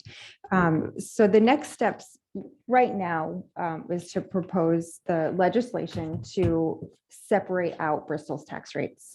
And this would be in compliance with the tangible tax legislation that went into effect last year. And then to discuss going forward, the resident versus a non-resident tax rate wouldn't go into effect until likely 2024. We would have to have an application period and then budget based on how many applications we receive. So this is just a proposal. Like I said, there's room for error on my report because I don't know who is a resident and who is not. This is just based on mailing addresses that we have on file. So educated guess, but a guess. Yeah. Okay. So you're saying that percent of change may change a little bit more as we settle in to it. Right. And then for every budget year, that change percent would be, it would have to actually obviously fluctuate either up or down, but Right, just like the current. tax it's going to rate occur. Yeah. So. Michelle, right? I'm sorry. So I have the non-resident, I'm looking at the sample worksheet. I have the resident and then I have the non-resident / commercial. All right, let's talk about the commercial a little bit. Mhm. The commercial, let's say that it's over a 5-unit place, right? Maybe let's say like 10 units or something like that. Let's assume that the average assessment is $341,800. Is that average assessment per unit within the complex? Or is that what on average we have for our commercial? That's on Yeah, average what we okay. have for a commercial building. So the apartments are not broken down per unit. It's just the building itself. The only properties that are broken down are condos. So if they're commercial condos, they're going to be valued each individual unit separately, Okay. just like a residential condo. But the apartment buildings or the mixed use, if there's a business on the first floor and 2 rental units, second and third floors, it would just be the 341,800 if that's the. So a holistic, as opposed, you're not pulling that apart like you do in a Right. condo. Right. Okay, so what would like, let's say that we do have some, like a huge, like apartment complex or Mhm. something like that. That would fall under the non-resident commercial, correct? Correct. Okay, and then when you have the average assessment here of 341,000, that includes all those large complexes and everything like that. Yes. But presumably those very large complexes are taxed a whole lot more, correct? Correct, Yeah. yes. And I guess like the thing that, I think about a little bit is, all right, let's say that we have, just for the sake of discussion here, we have a 20-unit place, Mhm. right? Let's say 10 of the units are market rate, and then the other 10 are, let's say, affordable units or something like that, non-market rate, okay?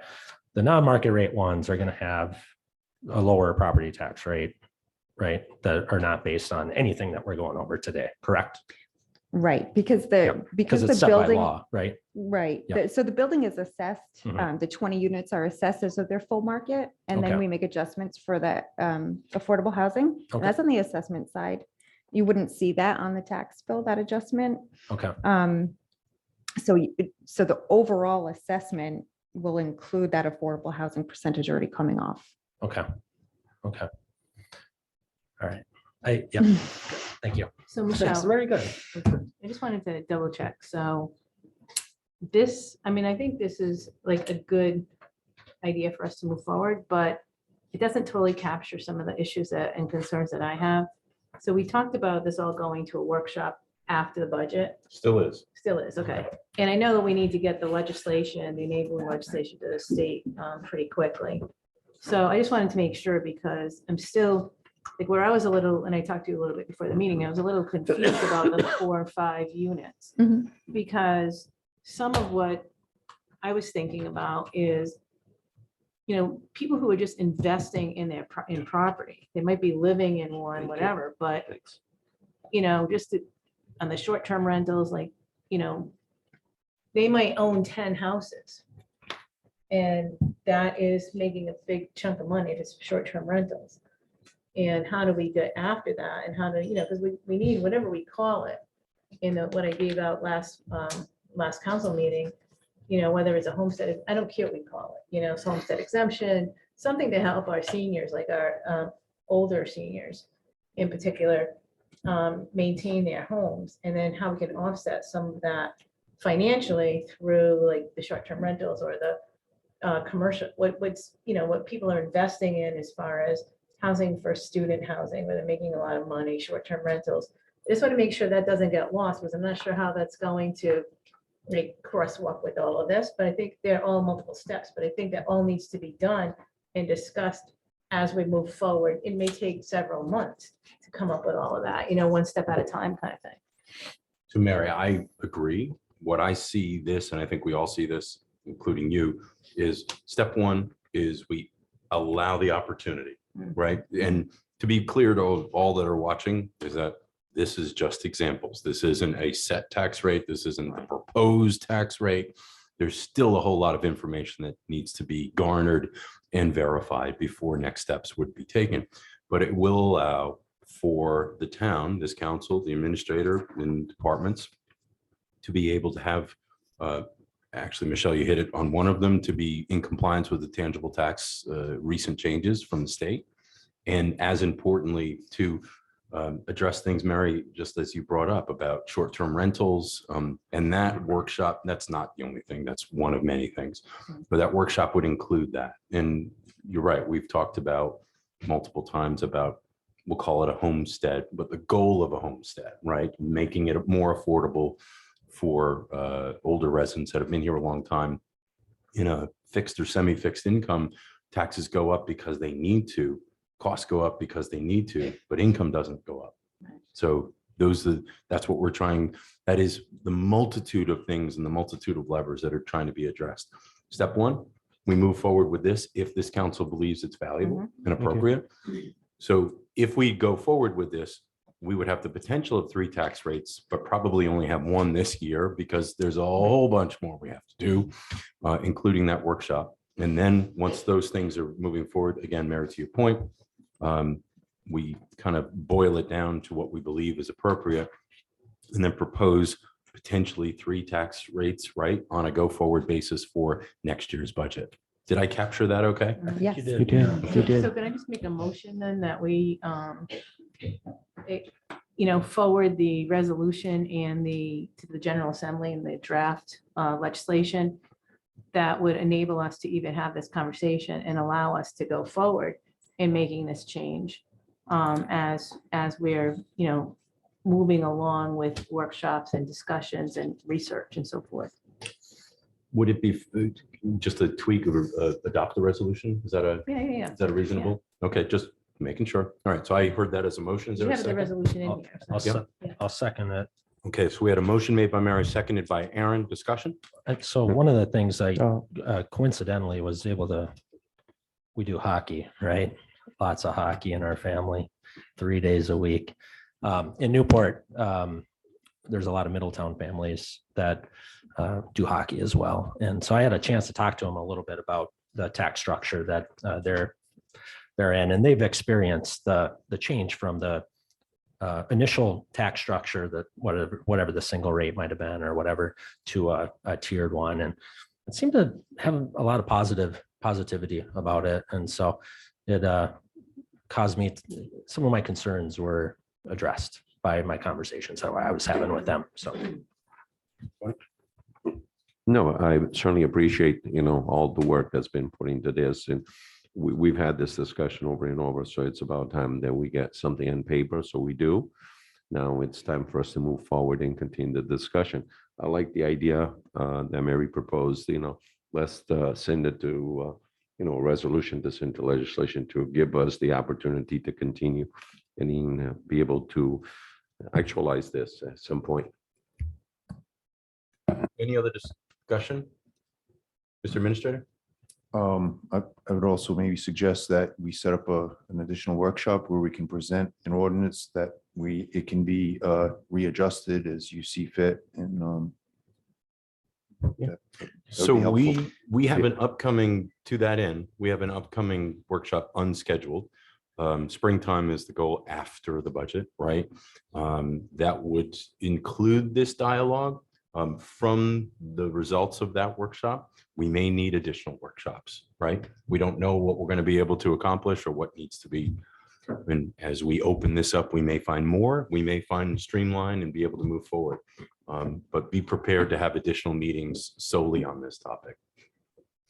We might just like the Blue Ribbon Commission idea. Yeah, see? It comes right back around, doesn't it? Any other discussion? Mr. Chairman. Absolutely. And thank you for moving this, and to the point that was made, this is one step, and there are other items that we'd like to address later on, senior exemption and also the hardship exemption.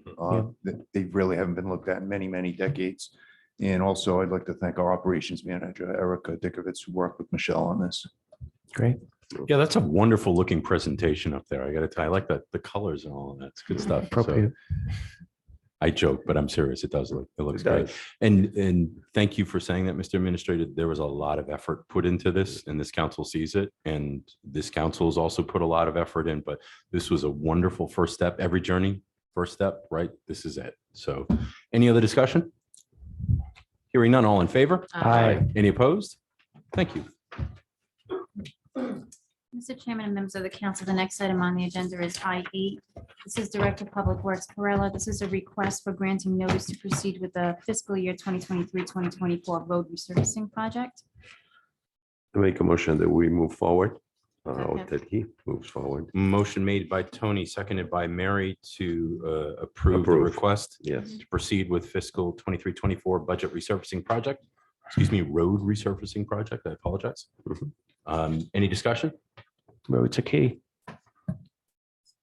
Mr. Administrator? Just so that it's clear, I think maybe some disclosure as to where the funding would come from if we have to pay any invoices prior to July 1st. Reason why the director's asking for this, we're trying to get the road paving started earlier in the season so we can wrap up before it gets cold.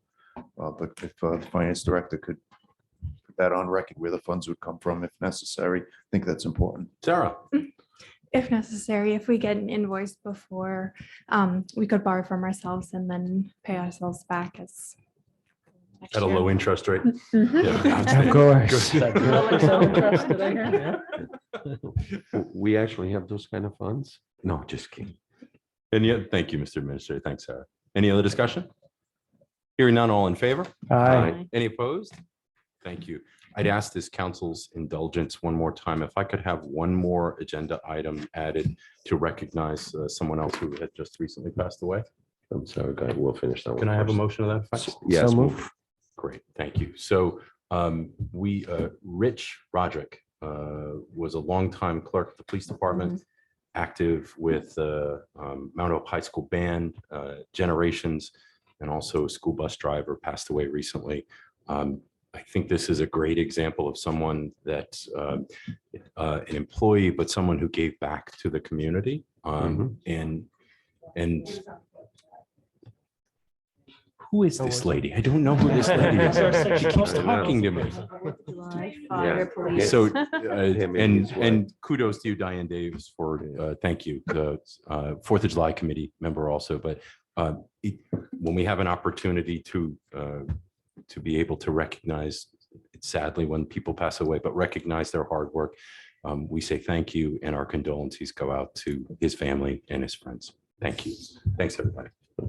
Mr. Chairman, if I may just go back to the previous item for a minute. Sure. Could I retake a vote? No, just kidding. No. I would just ask the town administrator to please share the list of roads at some point that you intend to proceed with. Okay, We will post it on the website. so thank you. Madam Clerk. Mr. Chairman, members of the council, the next item on the agenda is J1. This is RFP 1001, and this is the 4th of July celebration firework display. We held the bid opening today at noon. We did receive one bid for the fireworks and from Pyrotechnic Fireworks, Inc. in the amount of $21,000. Motion to refer to the town administrator and the 4th of July committee to act in the best interest of the town. Second. Motion made by Tim, seconded by Tony to refer to the administrator and the 4th of July committee. Any other discussion? Hearing none, all in favor? Aye. Any opposed? Thank you.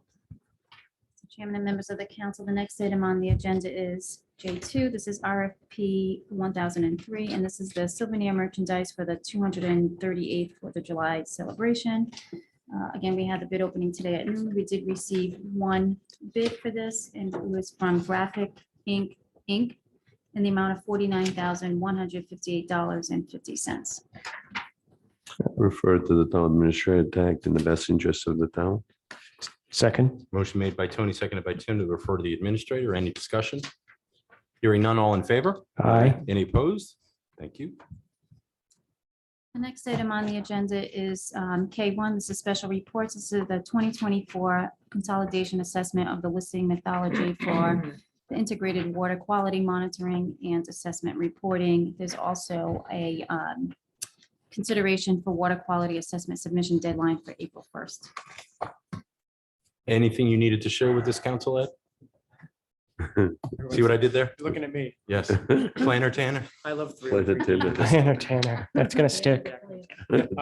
Just the only thing I'll share is that we did gather whatever data that the town of Bristol had. I was in contact with the folks at DEM, and they have all the information. They were just looking to see if there was any surface water quality data out there that they could incorporate into their annual compilation of data from all across the state. So the work that the Save Bristol Harbor does, and also our own beach monitoring data, things like that. So that's all been sent to the DEM.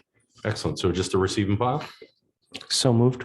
Second. Motion made by Tim, seconded by Tony to receive and file. Any other discussion? Hearing none, all in favor? Aye. Any opposed? Thank you.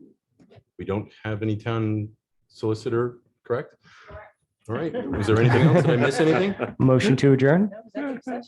No executive session. We have motion to adjourn. Is there a second? All in favor? Aye. Any opposed? Thank you. Good night, everyone. Thank you. Of course.